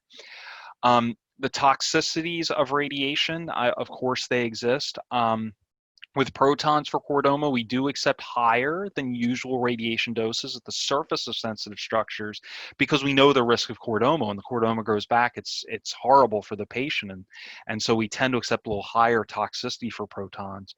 This is a little simplified, and there are many other considerations, but just to give you an idea, the other nice thing about protons is they do sort of stop. So maybe you just get a little bit of damage to the surface, but you can leave the rest of the brainstem intact. Maybe that's an acceptable thing. The risk of optic neuropathy at the doses we tend to use is 5% or less. I mean, we take that very seriously. That can be up to and including blindness, but the risk, we try to keep that risk very low with the doses that we use. Brainstem necrosis, which of course can be a very serious toxicity at the doses we use, is less than 6%. And temporal lobe necrosis as well, the brain next to the area we're treating, we try to minimize the amount of that brain that gets treated. That's a little less of a problem now with the IMPT because we can make more complex shapes and really focus in the dose rather than having like a box and sort of a little bit of dose sticking out into the normal brain. But that risk in prior series was on the order of 10 to 15%, and that can cause seizures, neurocognitive issues, certainly. A little unclear what the radiation limit is, but it's also a risk as well.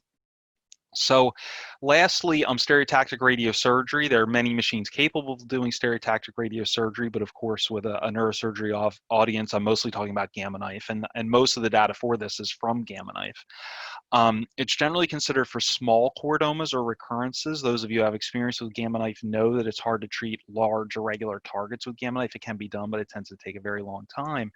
And also you need a margin dose of at least 15 gray to control chordoma. And the optic chiasm in brainstem, the optic chiasm limit we would accept is, depending on who you talk to, 8 to 10 gray, and brainstems more in the order of 12 to 13 gray. So it's a little worrisome. It's very difficult to deliver that to a large area. Plus dose painting, high dose, low dose. It's very challenging to do with Gamma Knife. It's better to do with fractionated in general. But in any case, for smaller chordomas, treated with a margin dose of 15 gray, the control can be quite good. So it can be over 70% for small chordomas. And so in our practice, we typically reserve it for small unresectable chordomas for some reason, for example, medically inoperable, or recurrent chordomas where there's not a whole lot of disease, or prior radiation where you can treat with Gamma Knife to a small focus within a bed of prior radiation, but it's not close to any critical structures. That's a very nice application for Gamma Knife. So at the University of Miami, we of course have a fantastic multidisciplinary team with a lot of experience in these. The Proton Therapy Center at the University of Miami just opened this month. That's a picture on the bottom left. Steve DeWaskin was the donor. We're very grateful to him for donating a lot of money to help make this happen, and that's a picture of him with our Cancer Center Director, Steve Neimer.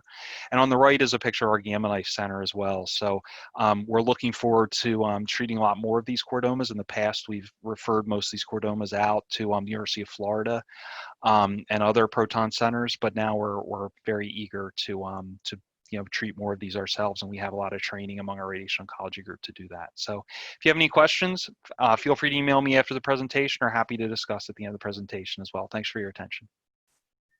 Thanks, Eric. That was terrific review of everything available in radiation for chordoma. Has always been a tough topic for most neurosurgeons to get their heads around it. So thank you very much. I'm sure people have benefited greatly from this.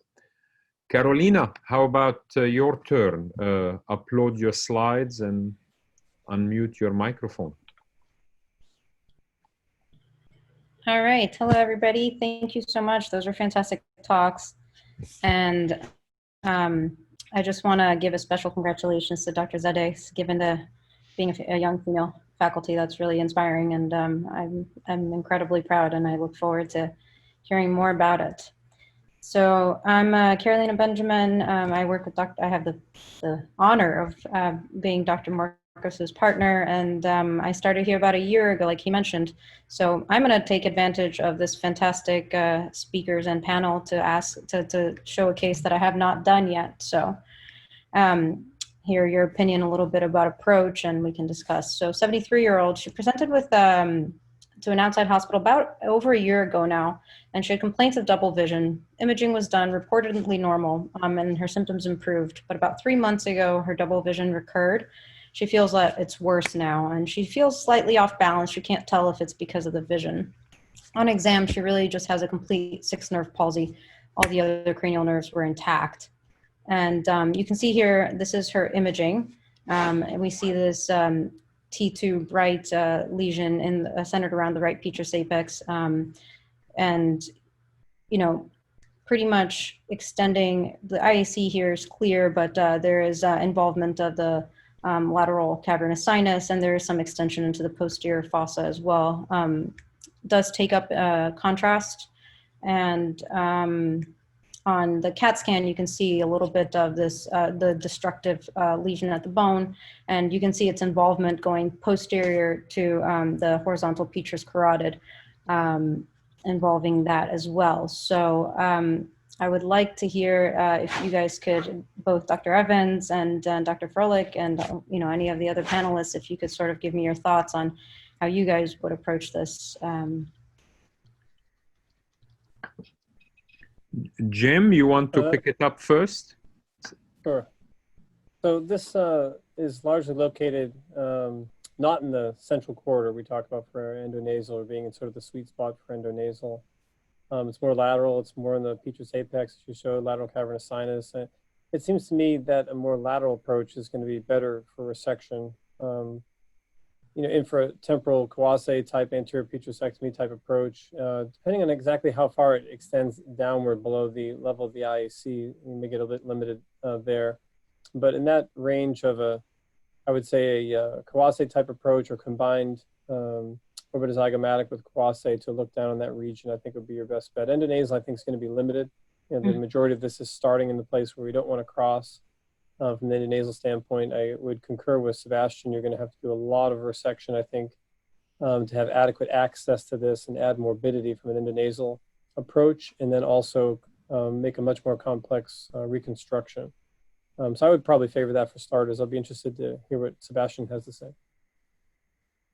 Before Sebastian answers, Jim, how about, do you use and do you like the contralateral endonasal approach, going through the left, let's say left transmax, you know, to get that more oblique view to the petrous apex? Is that something that you like to use? We've worked across town like that, Jacques, everywhere from the orbit, believe it or not, and going across the septum to get into the contralateral orbit at times as well. But I think, again, here, you do, I think, a lot of dismantling to access that particular tumor. I think it's a useful thing, that sort of hourglass concept, but using it largely in one direction.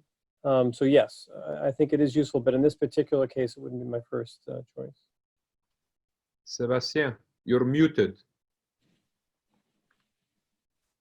Yeah, sorry. So I have to say that I'm not completely sure it's going to be a chordoma. I would favor chondrosarcoma because it's very lateral.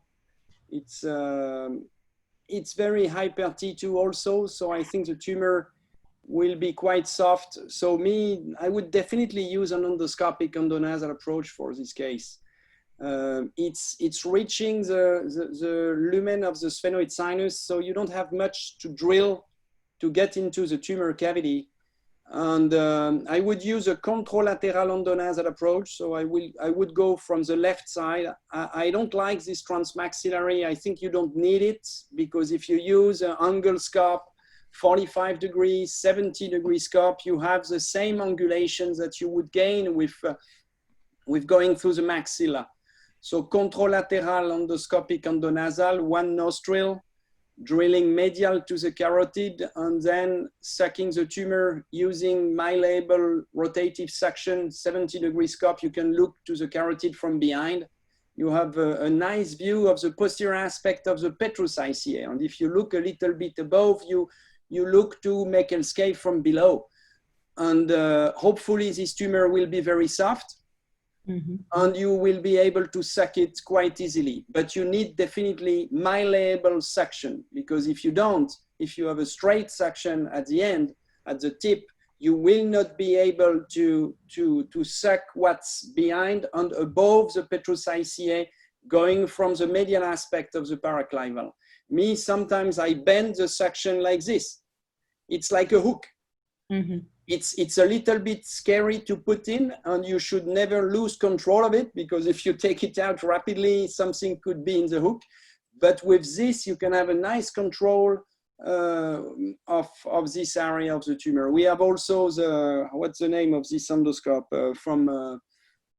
there is now endoscope where you can change the angulation from zero to more than to almost 90 degrees. So you can really almost look behind, and this is very helpful so for those type of tumor. But 70-degree scope is perfect for this. And that scope's the Cyclops. The big advantage here is that it's not crossing the dura. So you don't have the risk of CSF leak in this old lady, because she's 73. Right. I think a small contralateral endoscopic endonasal with a soft tumor endoscopically is the lowest morbidity for this patient. Transcranial anterior petrosal, it's significant at this age. But it's another option. Totally agree. But in this case, I would do endoscopic.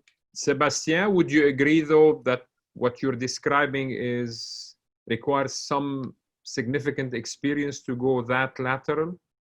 Or would you have done it in your first or second or third year in practice? I think it needs adequate instrumentations. Yeah. That's the first step. If you have a 30-degree scope only, you cannot do it. Right. So that's, then technically, I don't consider it as very difficult. I remember fellows having done it at the end of their fellowship without me going in, because it's a typical location for chondrosarcoma. So it's not so technically challenging, but you need instrumentation. Angle scope, malleable rotative suction, curve ranger. You need this equipment. If you don't, and curve drill, you need a curve drill. There is a company that is doing angle, very thin with irrigation drill, and this is what you need. If you don't have the adequate equipment, I completely agree. It's very challenging, and in fact, you cannot make it. You cannot go so lateral. You need transpterygoid. You need to have control of the lacerum segment of the ICA. But it's a long time since I have used those techniques. You don't need it with those endoscopic tool. That's my opinion, my experience. Great. Along those lines, I guess there was a question from the audience that both of you can comment on about the placement of a lumbar drain. Dr. Evans, for the extradural approaches, do you use a lumbar drain, and also that for, you know, if you get into the sphenoid there, if it prevents you from or allows you to deal with a postoperative CSF leak, or is that something that you only deal with if you do get a leak? So there's 2 points, I think. One would be if you're extradural, you're meaning to drain to decompress, to help you to work around these structures. From a nasal standpoint, I think that's less necessary. With the intradural tumor, that's a different story. So mainly we do not use lumbar drains. I think the big controversy, though, is this tumor, is the chordoma that's intradural. It's been challenging for all of us to get an adequate repair. And, but we're usually not fans of lumbar drain in general terms. We tend to use nasal septal flap. I'm interested, Sebastian, you said you stopped using the nasal septal flap or were not a fan. We tend to use it and tend to shy away a bit from the lumbar drain typically. But I think this is the most challenging and problematic of all the tumors for repair. There's no question, more than the chordoma and then the craniopharyngioma and more than the tuberculum cellum meningioma, et cetera. This location and this particular pathology is quite challenging, I would say.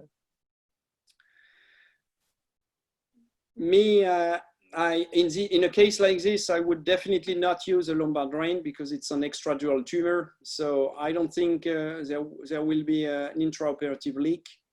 When there is a leak, I am not using a lumbar drain anymore.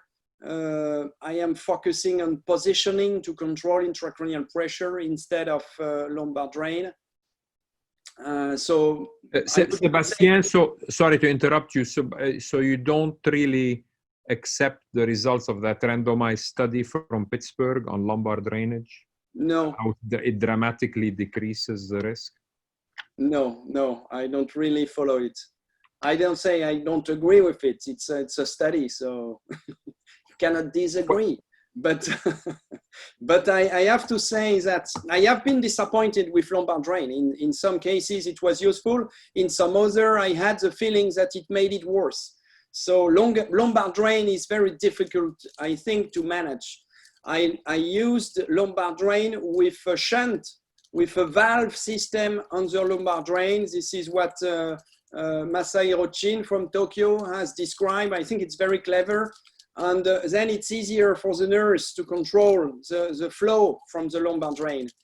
But I try to avoid it now. I think it's better to focus on pressure. If you have a patient seated 30, 45 degrees, starting from the operating table to the waking room, to the floor, it should be never strictly supine, but always 30 degrees minimum. On this for a week, the intracranial pressure is low enough to, I think, to avoid a leak with a big piece of fat. I was successful for 5-6 cases. It's not a series. Maybe in the next 2 or 3 cases, I will have 100% leak. So with dramatic pneumocephalus. Sorry, with the fat coming out from the nose. But until now, it didn't happen. And Luigi Cavallo, who has described this technique, and I think he published it. He has more than 50 patients, and he has very good results with it. I think he gave us a talk on a Wednesday. He discussed it well. Yeah, I think he has very good results, and it's very clever to focus on positioning on intracranial pressure instead of taking out CSF from a lumbar drain. Okay. Carolina, you want to discuss your case further, or should we move on to Jose? We can move on. Yeah, we're running. Yeah, we can move on for time. Thank you, Carolina. Thank want you, to guys. stop there? I'll let you guys know. Yes. Jose, could you please share your screen and show your case?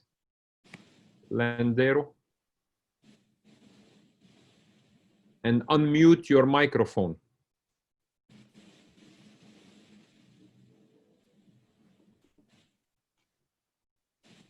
The mic, yeah, perfect. Yes. I want to thank you, Jacques, for inviting me to show and share this case with you. It will be very nice to me to know your opinion, Sebastian, James, Caroline, and about the radiation therapy too.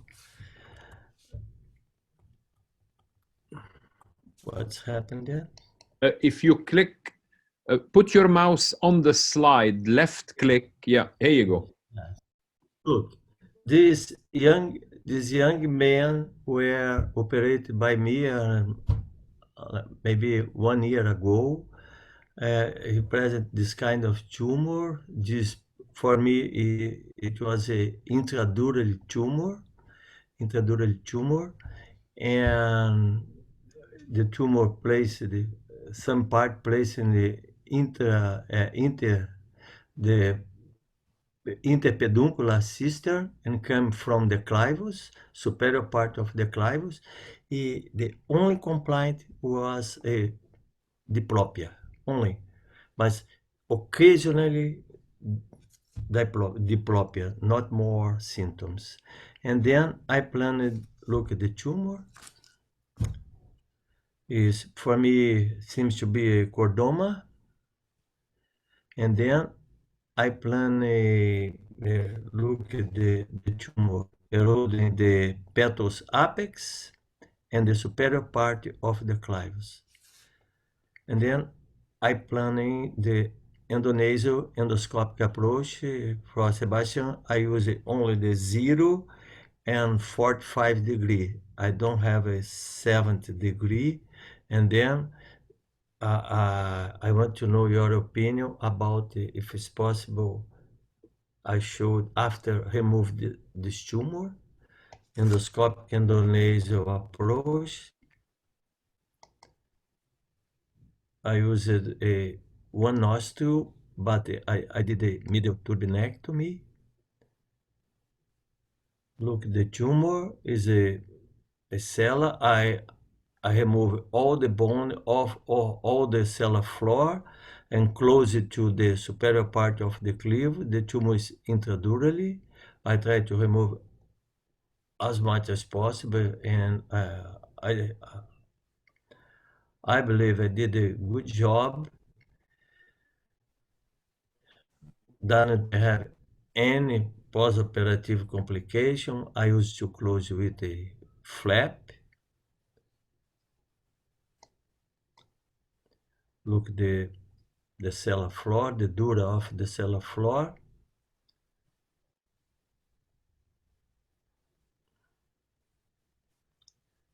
I use a angle suction.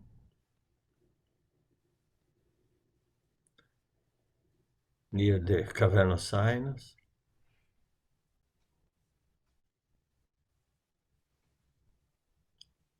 Look at the dura.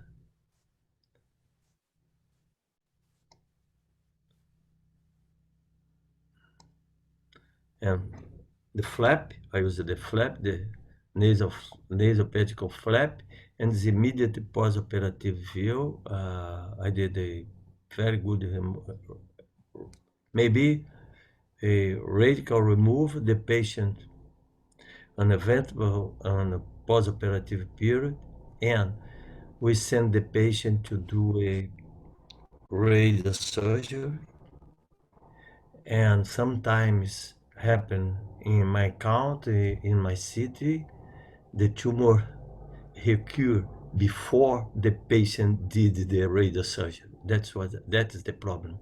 It's a big hole for many kind of patients, and the patient wait a lot for doing radiosurgery, and the tumor recur. And as you can see here, it call attention for me, the tumor close to the petals bone, eroding the petals tip, invading the clivus again, and small part in the interpeduncular cistern. And then I'm a question, what are you doing now? Options: surgery. Can use the same approach, and remember, proton beam, carbon ion is not available. Gamma knife is very difficult in Rio, and maybe radiosurgery, fractionate radiosurgery is available for us now. Jose, would you mind? Let's ask maybe first Eric his opinion about radiating gross recurrent disease, and then maybe Gelare and Carolina before we get our speakers to answer, if that's okay. Eric, what's your opinion? Gross recurrent disease, is it a waste of time to radiate, or would you encourage him to operate first? What would you recommend? Yeah, thanks for the great talks and interesting presentation. So for me, if this case came across, I would strongly advocate for reoperation. two reasons. Sorry, Eric, 1 second. Jose, go back to the slide while they're speaking. So the last MRI of recurrence, so people can look at the image. Go back in the slides. Yes, here. Yeah. Keep that slide on while people are speaking. Yeah. Eric, go ahead. Sorry. So two reasons for my recommendation to go back to surgery. The first is that the long-term outcomes for chordoma are going to be better with a gross total resection than a subtotal resection or gross disease. So if it is possible to get a gross total resection, gross total re-resection, I would advocate strongly for that for the long-term benefit of the patient. The second reason is now we've got a nodule touching, indenting the brainstem there. You can see on the axial, on the bottom there very nicely. You can't get 74, 78 gray CGE, whatever you want to do, whatever type of radiation might be available, anywhere. You can't get that dose in with the brainstem sitting there like that. You'll damage the patient. So even if a gross total resection is not available here, even if you can do a subtotal resection and get that nodule off of the brainstem to give me some space to work with the radiation, that would also be strongly preferred.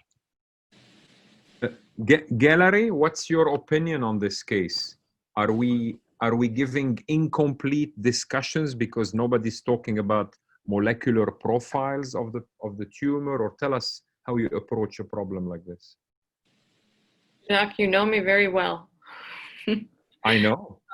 Two things. One is, it's interesting because this recurrence looks pretty much the same as the tumor Carolina just showed us. Yes. So I think the corridor is already there. I agree with Dr. Mellon that we would go back, and same as what Sebastian was saying. Sometimes, I don't know that you need very specialized instruments. The olive hook suction that the ENT colleagues use quite a bit has that hook on it that would allow you to get through the corner. On these Zoom meetings, I point my arrow to where I'm talking, but you can't see what I'm pointing to. But I think around this bend, just where you need to have that hook, it will help you. And it's a very well-defined lesion. I do think you would be able to actually resect this again through the very nice corridor you created at the first surgery. What's curious, and you'll see in the case I show next, is why do some of them respond well and why do some of them not respond and have a recurrence? And then some have residuals post-op and you continue to follow them without any treatment. And I don't have the data today to show you, but hopefully in the future, you'll see that the biology actually does distinguish the two chordoma subtypes very nicely, if not three categories, very much like meningiomas, where the outcome you can determine based on the methylation status of the tumor. And so you could argue that if you had the methylation of the first tumor that was resected and knew that there might be a higher, more aggressive recurrence pattern, you may have gone back more earlier or followed it more closely, etc. And then you could tailor your approach surgically, especially on chordomas. I do think knowing the tumor biology before surgery, before that first time surgery, is really helpful. And I think traditionally and historically, as surgeons, we've come up with understandings and metrics of what is a good response. But I don't know that that's been objectively really proven. So for example, whether a complete resection, in fact, upfront early in the first round is going to determine outcome. I think it's controversial, it's debatable, but if you look at the methylation data on these tumors, it appears that independent of extent of resection, actually it speaks and tells us the direction the tumor is going to take and how it's going to behave. So obviously, it would be great to have large cohorts of these tumors to validate the results we found. But my thought would be practically for this patient, I do agree with Eric. I think going back, it's possible to resect this, make it safer for surgery, for radiation. And then the question is the biology that you mentioned, Jacques.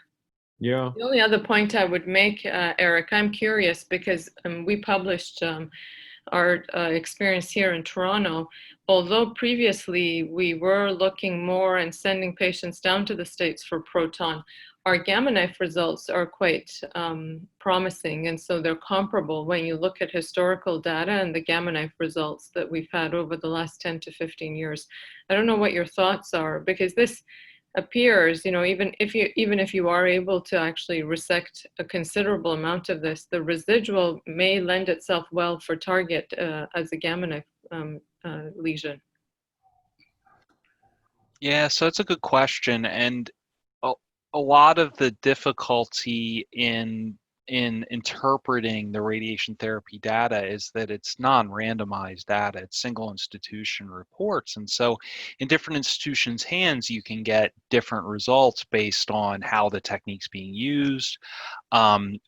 The patients that are going into the study, do they have different molecular profiles? Are there more gross total or subtotal resections? There's all these, you know, length of follow-up, all these sorts of things, and so it can be rather difficult to sort out, like, exactly is one technique more effective than another, especially if one institution has very good results with the way they do things. Me personally, you heard basically my bias earlier, that, you know, for something like this, I would do fractionated radiation therapy, preferably with protons or carbon ions to the area where the tumor is now. Any residual, and plus where the tumor used to sit, the initial tumor used to sit, the initial tumor bed as well, to prevent any future recurrences. That area ends up being pretty sizable. Kind of hard technically to treat that with gamma knife, especially kind of doses that you need. Wouldn't necessarily be wrong to do gamma knife or another radiosurgical technique. I still think there's a benefit of treating that whole cavity versus just treating any residual disease in a case like this. It's certainly like a philosophical difference, though. I've very similar, for example, for me, for meningiomas, for example, I try to treat the whole bed where it used to sit, where some people just try to treat the gross disease and then potentially treat any other future gross recurrences with gamma knife again, or another surgery in the future. So sort of different ways to approach it. Yeah, I suppose if you've given it radiation once and you've used your 60 or 70 gray for the entire tumor cavity, it was more, if then it recurs, would you go back with a more targeted SRS technique? 100%. That's a good question. 100%. So this patient never had radiation before. They missed the radiation at the first resection. But let's assume this patient did have radiation after the first one and it came back like this. In a case like that, I would 100% advocate for surgery again, take out as much as possible. And then if there is any residual after that surgery, then I'd be looking at a more focal technique like a gamma knife, because you really can't treat that whole bed again to 70 gray. Right. Yeah, Carolina, I know you haven't done too many recurrent chordomas in your first year of practice here, but what's your opinion? And also maybe give us a hint how Chandra Sen would have handled this at NYU, where you did your fellowship and residency.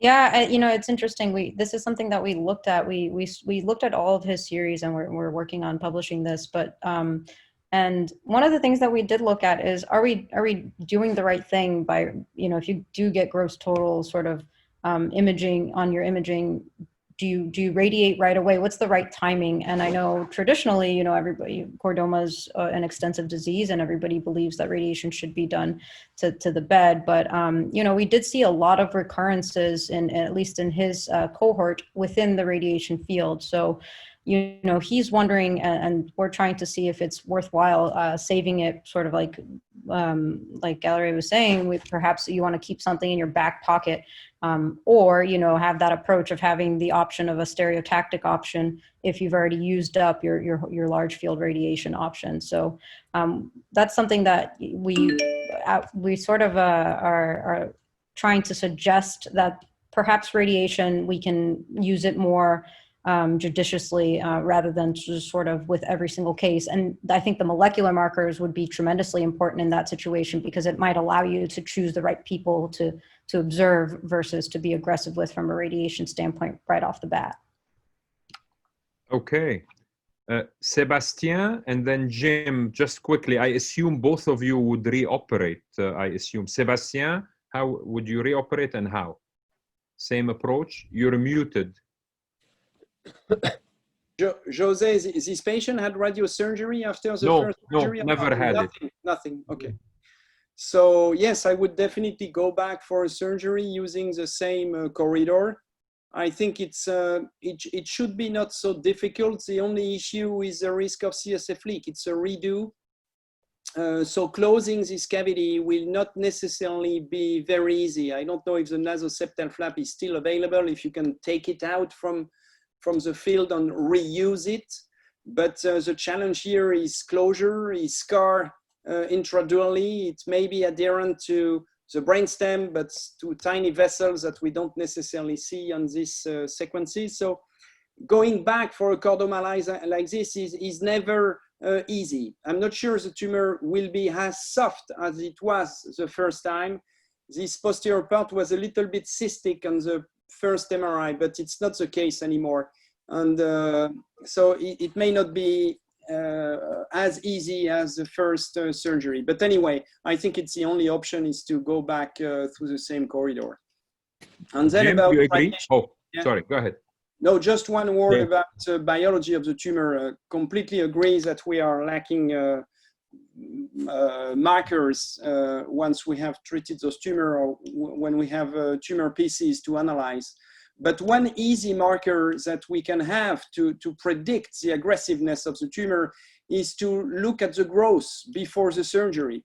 And we are studying this now in a quite big number of patients and looking at the volume of the tumor that can quite easily be calculated for chordoma, because usually it's a well delineated tumor. You can see differences in a period of 2 or 3 months. And it's quite rare that we need to rush to go on surgery for chordoma. Between the first MRI and the time he's going in the operating room, there is usually 2 or 3 months for the vast majority of those patients. And you can calculate the growth rate, and it's a very important piece of information for the biology of the tumor. And this one probably had before the surgery already a significant growth rate. And depending on this, you can adjust the strategy. Proton beam therapy, I think it's a gold standard. Whenever I didn't do it, I regretted not doing it. So I'm not sure it's always the good option, but when you don't do it, again, you may regret not having done it. So that's the option we have. IMRT, I know that in Toronto, you are using it to treat chordoma. Fred Gentili is a strong advocate of it. It can definitely do the job, but then you need strong study to compare. But still, proton beam therapy, I think high dose using proton or carbon is the best option. Yeah, Sebastian, I think that's a good point. I was about to point out there's a paper from a multi-institutional group, including Valerie, actually. I didn't realize she was on the paper. She's one of the authors as well. But from Canada, from one of the institutions in North Carolina in the United States as well, using IMRT for chordoma. And they report a 5% local control rate or a 5-year rather local control rate of 65% for chordoma, which is pretty good. I mean, it's on par with what you'd expect for protons, maybe a little on the low side, but not all the proton series have great results. So that may be a reasonable option. And I think it's an especially good option in Brazil, for example, where some of these very, very expensive technologies may not be available, but something like this should be. I mean, the machines to deliver, like I said, are on the order of $2-3 million. There should be a center, hopefully the patient will have access to be able to get a treatment like that, which would be better than nothing, I think. Completely agree with that. It depends if you have it or not. If you don't have it, IMRT is definitely a great option. The only thing we didn't talk about is molecular biology marker. What we look for each of those cases, especially if they are growing fast before the surgery, is INI1, because it's a target for which we have tazemetostat that works. For those patients, it's usually for aggressive chordomas that we find this marker. It's not so often, but when the tumor is growing fast and it doesn't look good, it's something really to look at, because the response for those patients is quite good, in fact. that's the only treatment, in fact, where I saw some kind of good response for a quite long period of time. Jim, jump in before somebody else speaks. You know, this grew back rather quickly. It probably is something a bit more aggressive. You know, this is actually a different tumor than the former one. We could debate about lateral versus midline, but this actually had quite a midline component in the beginning, right? It looked more like a typical chordoma. Yeah. It also is different in that it has intradural extension. It's not the same animal as the prior one, which could be done extradural either by a midline approach or a lateral approach. I would go back again by your approach. I think it was a good one. I think you could achieve a good resection, hopefully the recurrence, with the limitations that it may be more scarred. You've got your nasal septal flap to contend with. You know, we've mobilized and replaced the flaps. You can do that as long as you preserve its vascular supply and mobilize it carefully. I would wonder if you still have a preserved inferior turbinate as a backup, or the opposite, contralateral nasal septal flap if really needed. Temporal parietal fascia is another if you kind of run out of options for repair. This is intradural though, and maybe more scarred with its recurrence. I don't know how extensive a resection you did intradural last time, but it does pose different problems than the prior tumor. It's not the same tumor. It's grown back in a similar location, but it's not the same type of anatomical constraints. But I would first try repeat endonasal. I agree with reoperating it for sure prior to going ahead with radiotherapy for cytoreduction and for anatomical constraints. So I would reoperate and I would do it by endonasal. Okay, Jose, that is your panel giving their advice. Oh, Any final comments before I ask gallery? yes. For me, it's okay. I'd like to say thanks for your opinions. And I plan to do the same approach on the next time. So probably in 2 weeks ago, I plan to do a same approach and then try to arrange me something for doing radiosurgery, more radio stereotactic radiosurgery after surgery, more fast. That's my plan to do. Thanks, Maybe Jose. they could save that original radiosurgery appointment they had after the first resection. You could take advantage of it and go right in. Sure. Jose, could you stop sharing your slide, please? And I'll ask gallery to load hers. Oh, sure. Thank you, John. Thank you, Jose. And Sebastian, thank you for staying awake for all this. I appreciate your dedication. It's not too late yet, Jack. It's okay. I know you. Okay, so thank you again, Jacques. This is great. It's lovely to see everybody else on the panel, Jim, Eric, Jose, Sebastian, and nice to meet you, Carolina. It's obviously not the same as being in Miami. So hopefully we will meet you in Miami when COVID is behind us. This case, again, a 46-year-old, relatively healthy arborist, has a history of rheumatoid arthritis, is on methotrexate, very transient diplopia that completely resolved, and has this MRI. So you could see the sagittal, the axials, T2, T1 with contrast. And we approach this with an expanded endonasal approach. We do look at the tumor for its extension below the clivus through the oral cavity as well. And in this case, we didn't actually need to make an incision along the oropharynx. I think, Jim, you were showing that sometimes there is a bit of morbidity associated with the cut in the back.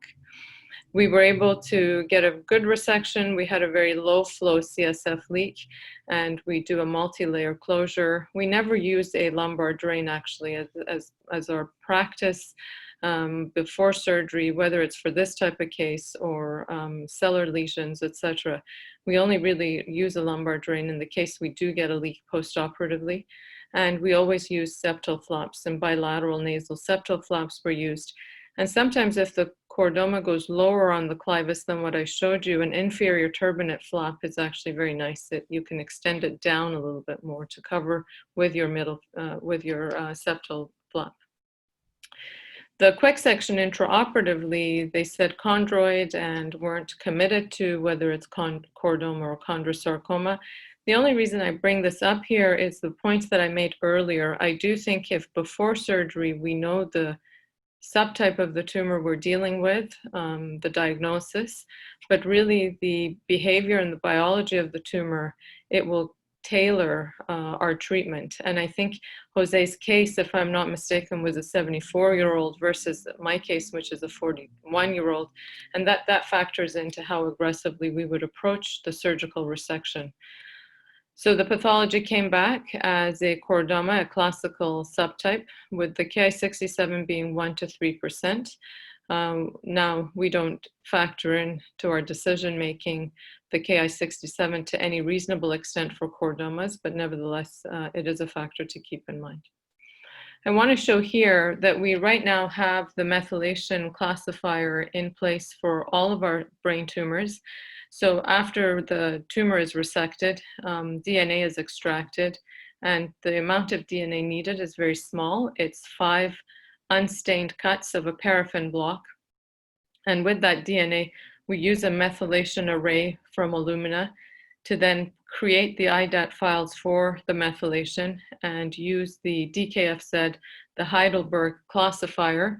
And you could see here with a very high confidence rate with the calibration score being 0.99, it confirms that this is chordoma.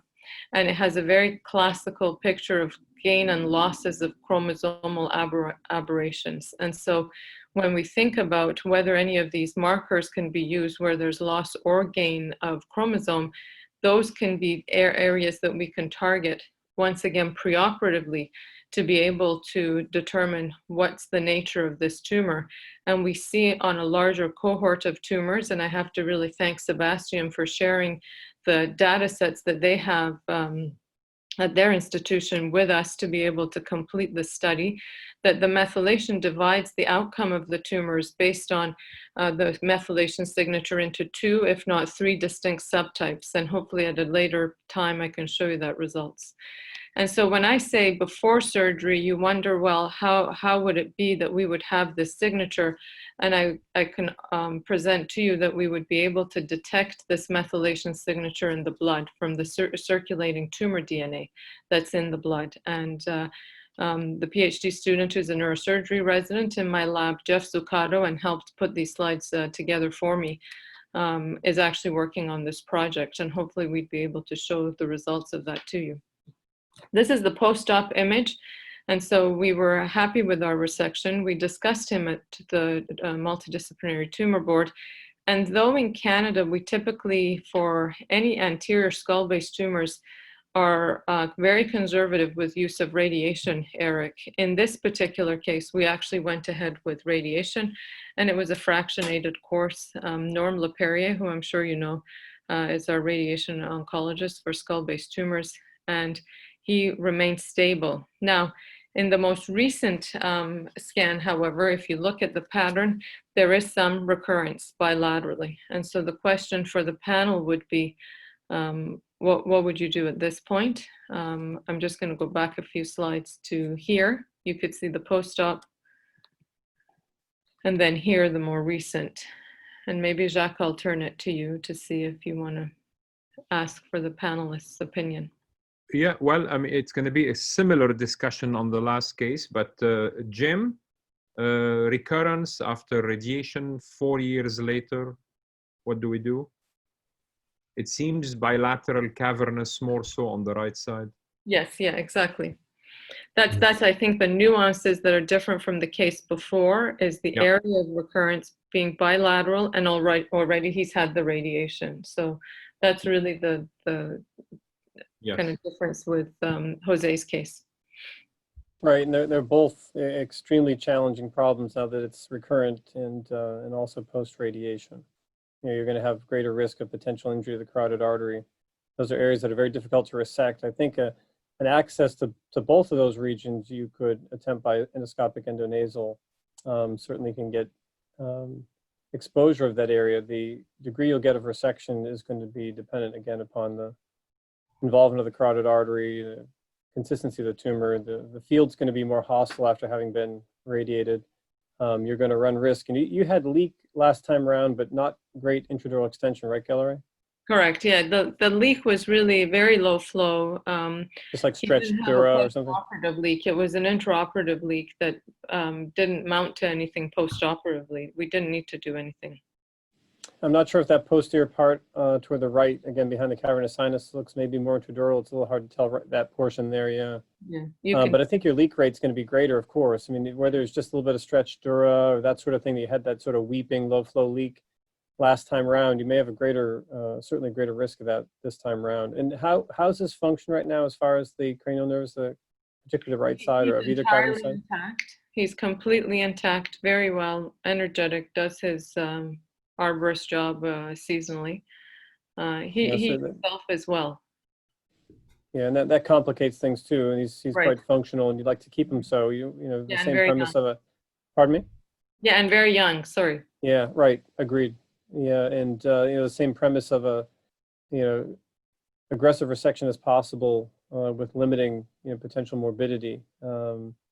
And he certainly carries some risk of that. But I would attempt a repeat endoscopic endonasal. Again, you're going to potentially need to, well, you need to mobilize your flap, period, but you may potentially need to use something else to repair it. Just as we said before, whether it's going to be the contralateral side, it looks like a reasonably large septectomy. I'm not sure what you've got on the other side, or what the pedicle or the flap is like. Inferior turbinate, if it's available. But you're going to need to maybe be a bit more creative, potentially, if that flap doesn't mobilize easily, and if you have a CSF leak the second time. But I would elect for repeat resection, and I would attempt this by the endonasal approach. Yeah, and as you know, these flaps, when you kind of take them down, regain their memory and they shrink up a little bit. So reusing them is a bit challenging. You know, we've done a couple things for that. They can get thicker, especially like we said, you're throwing into the mixed radiation. The flap definitely can look different. It's not going to look like it did the first time you raised it or set it down. But you can mobilize them. It depends what it's stuck to. You know, if you had your carotid exposed last time around, you've got your flap stuck on it, that's a different animal than if it's just sort of sitting and you've got tissue between you and the carotid, just for instance. They do get stiff. One of the things we've done with that is to sort of plicate it on the backside. So if you mobilize that flap on the underside, you can actually take your knife, your microblade, or whatever you use, your round knife or your retractable blade, and make a series of parallel incisions in it, not to disrupt the blood supply, to make it more pliable. It also kind of prepares that surface for utilizing it again, to help it to heal a bit better, just like you prepare bone when you're doing a graft, for instance. But you can rough up that back side of it, and then that'll make it a little more pliable and mobile to put it back where you want it. So some tricks you can utilize to mobilize and use it. Yeah, I like that trick of just making cuts. Yeah, it works pretty well. You got to be careful you don't disrupt the blood supply. Do it in the direction of the blood supply as best you can, and don't go full thickness. But when you mobilize it, it's going to look like a very different flap often, unless it's really, really quickly afterward, especially after radiation. Yeah. Sebastian? Oh, so go ahead, Jose. Yes. I have a question to gallery. That's as I understood, the major problem in reoperation in this case, as the same of me, is a CSF leak. No, James? No? No, he didn't have a terribly, Jose, the CSF leak was low flow intra-op. Post-operatively, it didn't mount to anything. He didn't get a leak that we needed to. But in reoperation, you can mobilize the flap, you can probably cut some parts, and then the major risk of the reoperation is CSF leak and. Oh, I see. I misunderstood you. Yeah, that's right. And what's to plan to reach the small lesion invading the cavernous sinus on the left side? That's why she's asking us what our opinion is. So we're going to see. Please, Jacques, go then. No, not me. I was going to ask Sebastian. Sebastian, what do we do? Do we reoperate, enter both cavernous sinuses endonasally? It's a bad situation, I have to say. How long was it between the two MRI, between the first surgery and this one? 4.5 years. Yeah, that's right. Good. So yes, it's a tough situation. I think I would go back, but the benefit of this additional surgery in terms of survival for this patient, I think may be limited.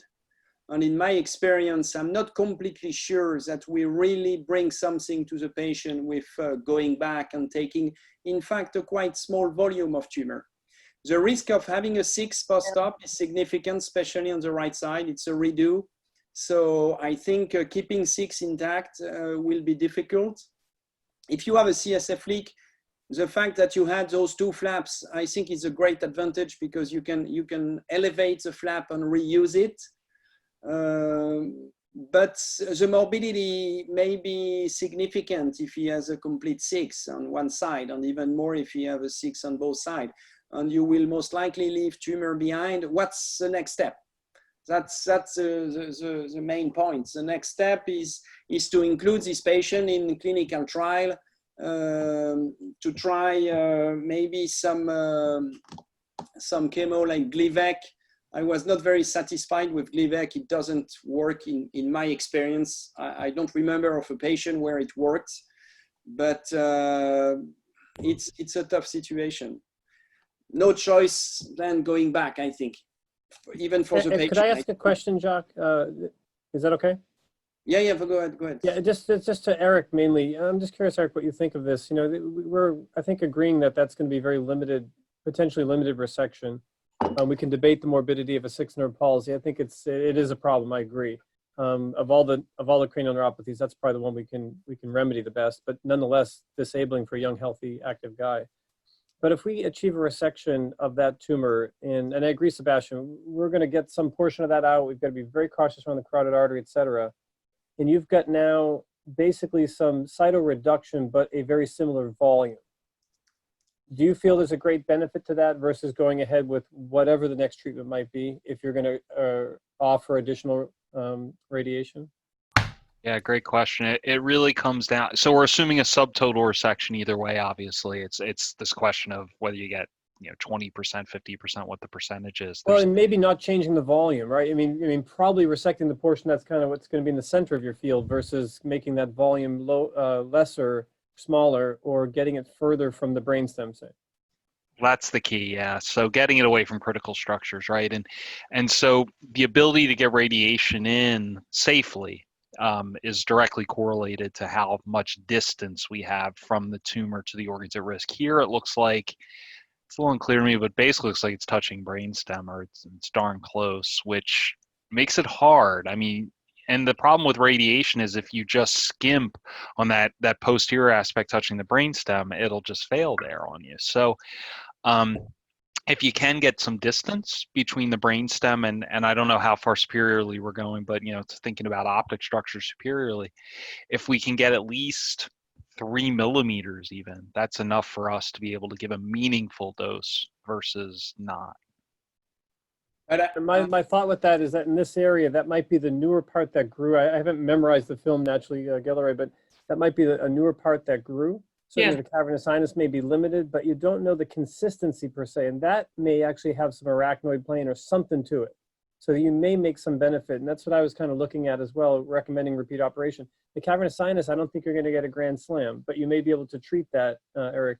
But that portion potentially has some plane to it because it probably wasn't that much manipulated previously. It wasn't a large intradural operation to begin with.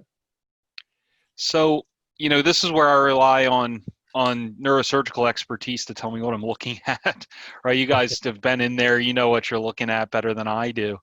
But again, it's just a question of, can I get all the tumor to a meaningful dose? And at least 15 gray is the dose in the studies that seems to matter. I mean, people debate this, but I would try to get at least 15 gray into this. And a previously radiated brainstem like this, probably be looking to get the brainstem to less than 5-6 gray to avoid brainstem toxicity. Again, a couple millimeters makes all the difference here. So if we can get 15 gray into that whole thing, I think that would give some meaningful time before progression. Now, this radiation is not going to control this for the rest of this poor young person's life, but you may be able to get a couple years that way. Okay. Oh, I see Mike. To be a bit controversial, can I ask one other option that we didn't really entertain is to keep surveillance monitoring him closely and see whether at a point he becomes symptomatic to intervene, so that it's a matter of quality of life, knowing the inevitability of his trajectory, like Sebastian was saying. And I'm just throwing this out there, like I said, to be controversial, whether that would be an option you would entertain. I wouldn't do it, Gallery. I mean, I know we are all faced with neurologically intact young patients and a radiologic recurrence. And I think it's a psychological, I understand exactly what you're saying. I would not do it. I mean, as you know, I mean, the first time is the best time. You've done your best the first time. Now you're faced with this tough problem. I think it'll be a little bit of a denial to ignore what's going on radiologically. But that's how I look at it. I don't know. I think I have to say that I quite agree with Gilary.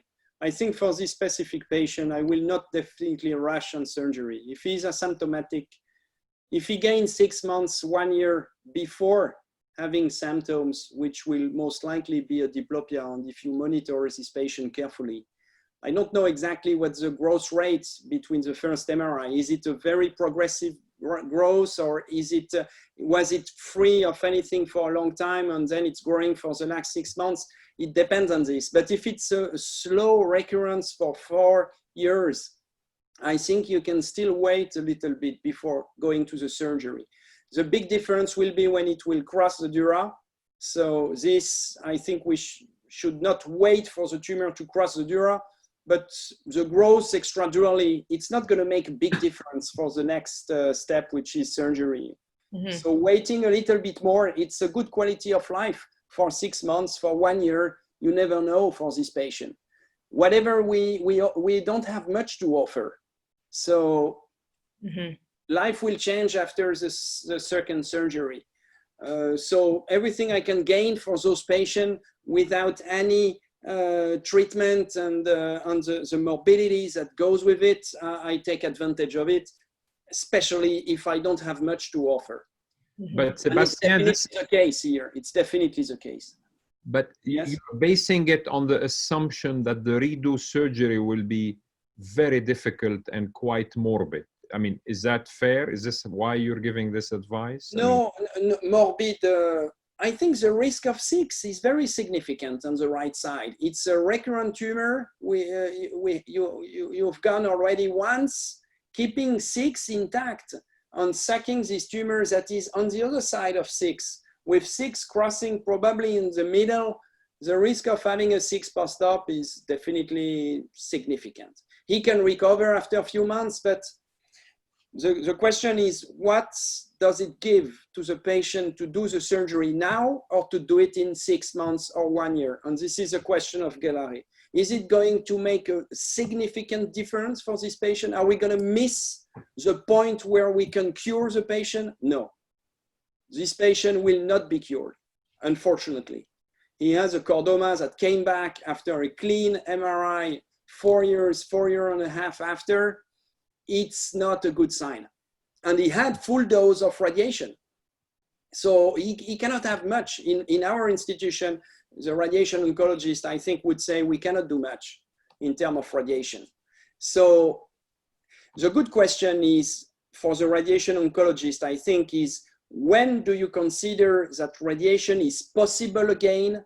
After which period of time do you consider that radiation is possible again? If this patient recur after 8 years, after 12 years, when do you consider that it is safe to re-radiate those patients? That's an excellent question. And there's data from experimental animals.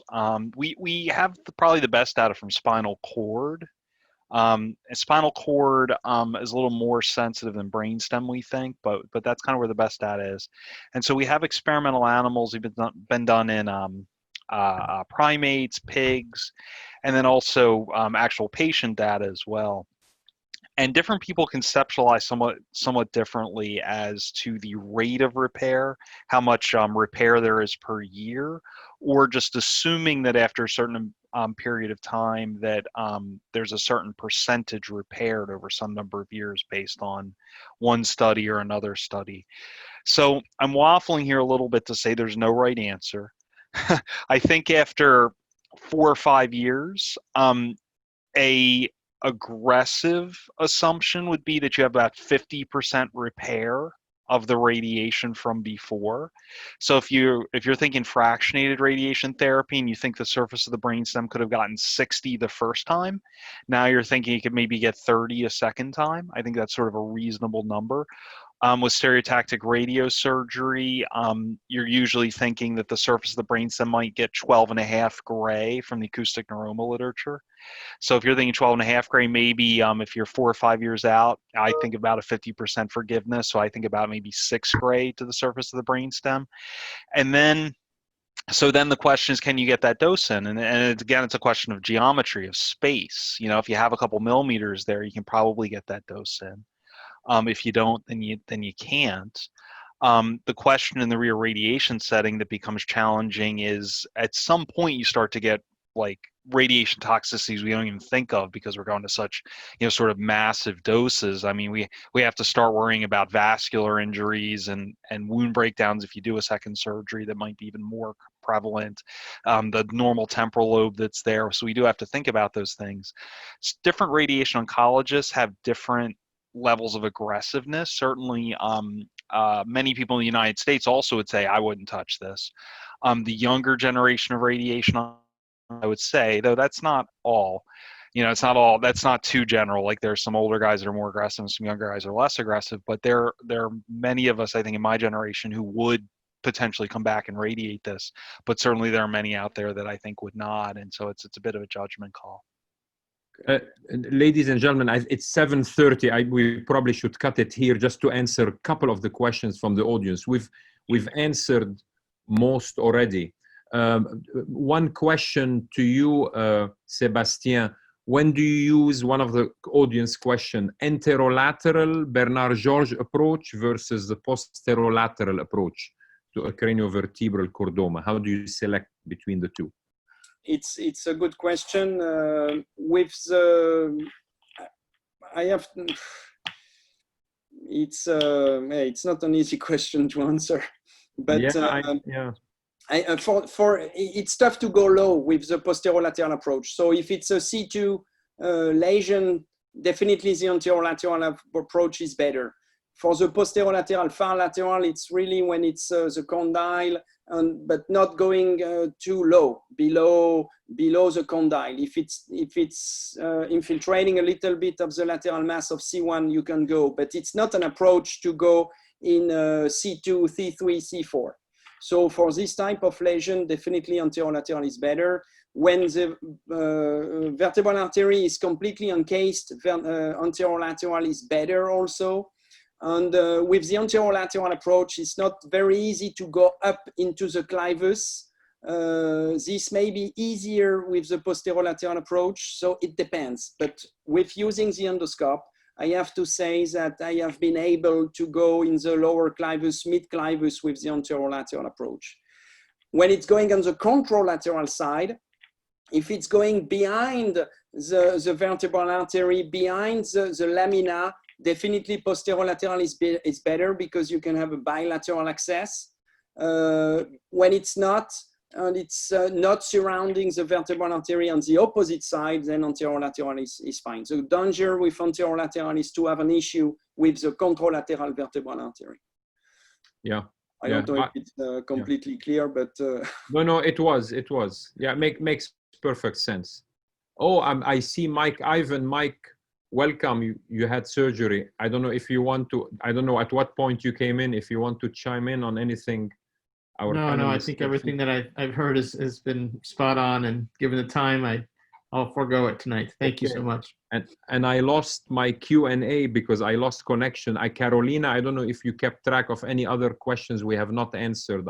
My Q&A box has gone blank, so I can't see the audience questions. One thing, I'm sorry, because I didn't mention it, between posterolateral and anterolateral, and I saw it on the QA question.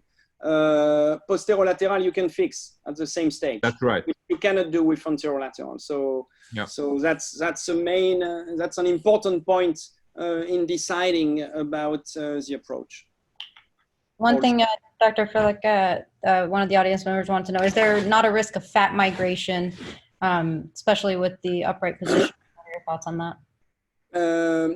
Whenever in my last period of experience with clival chordoma using fat and position to avoid a CSF leak, I keep the fat in place either with a nasoseptal flap or with cranializing the sphenoid sinus.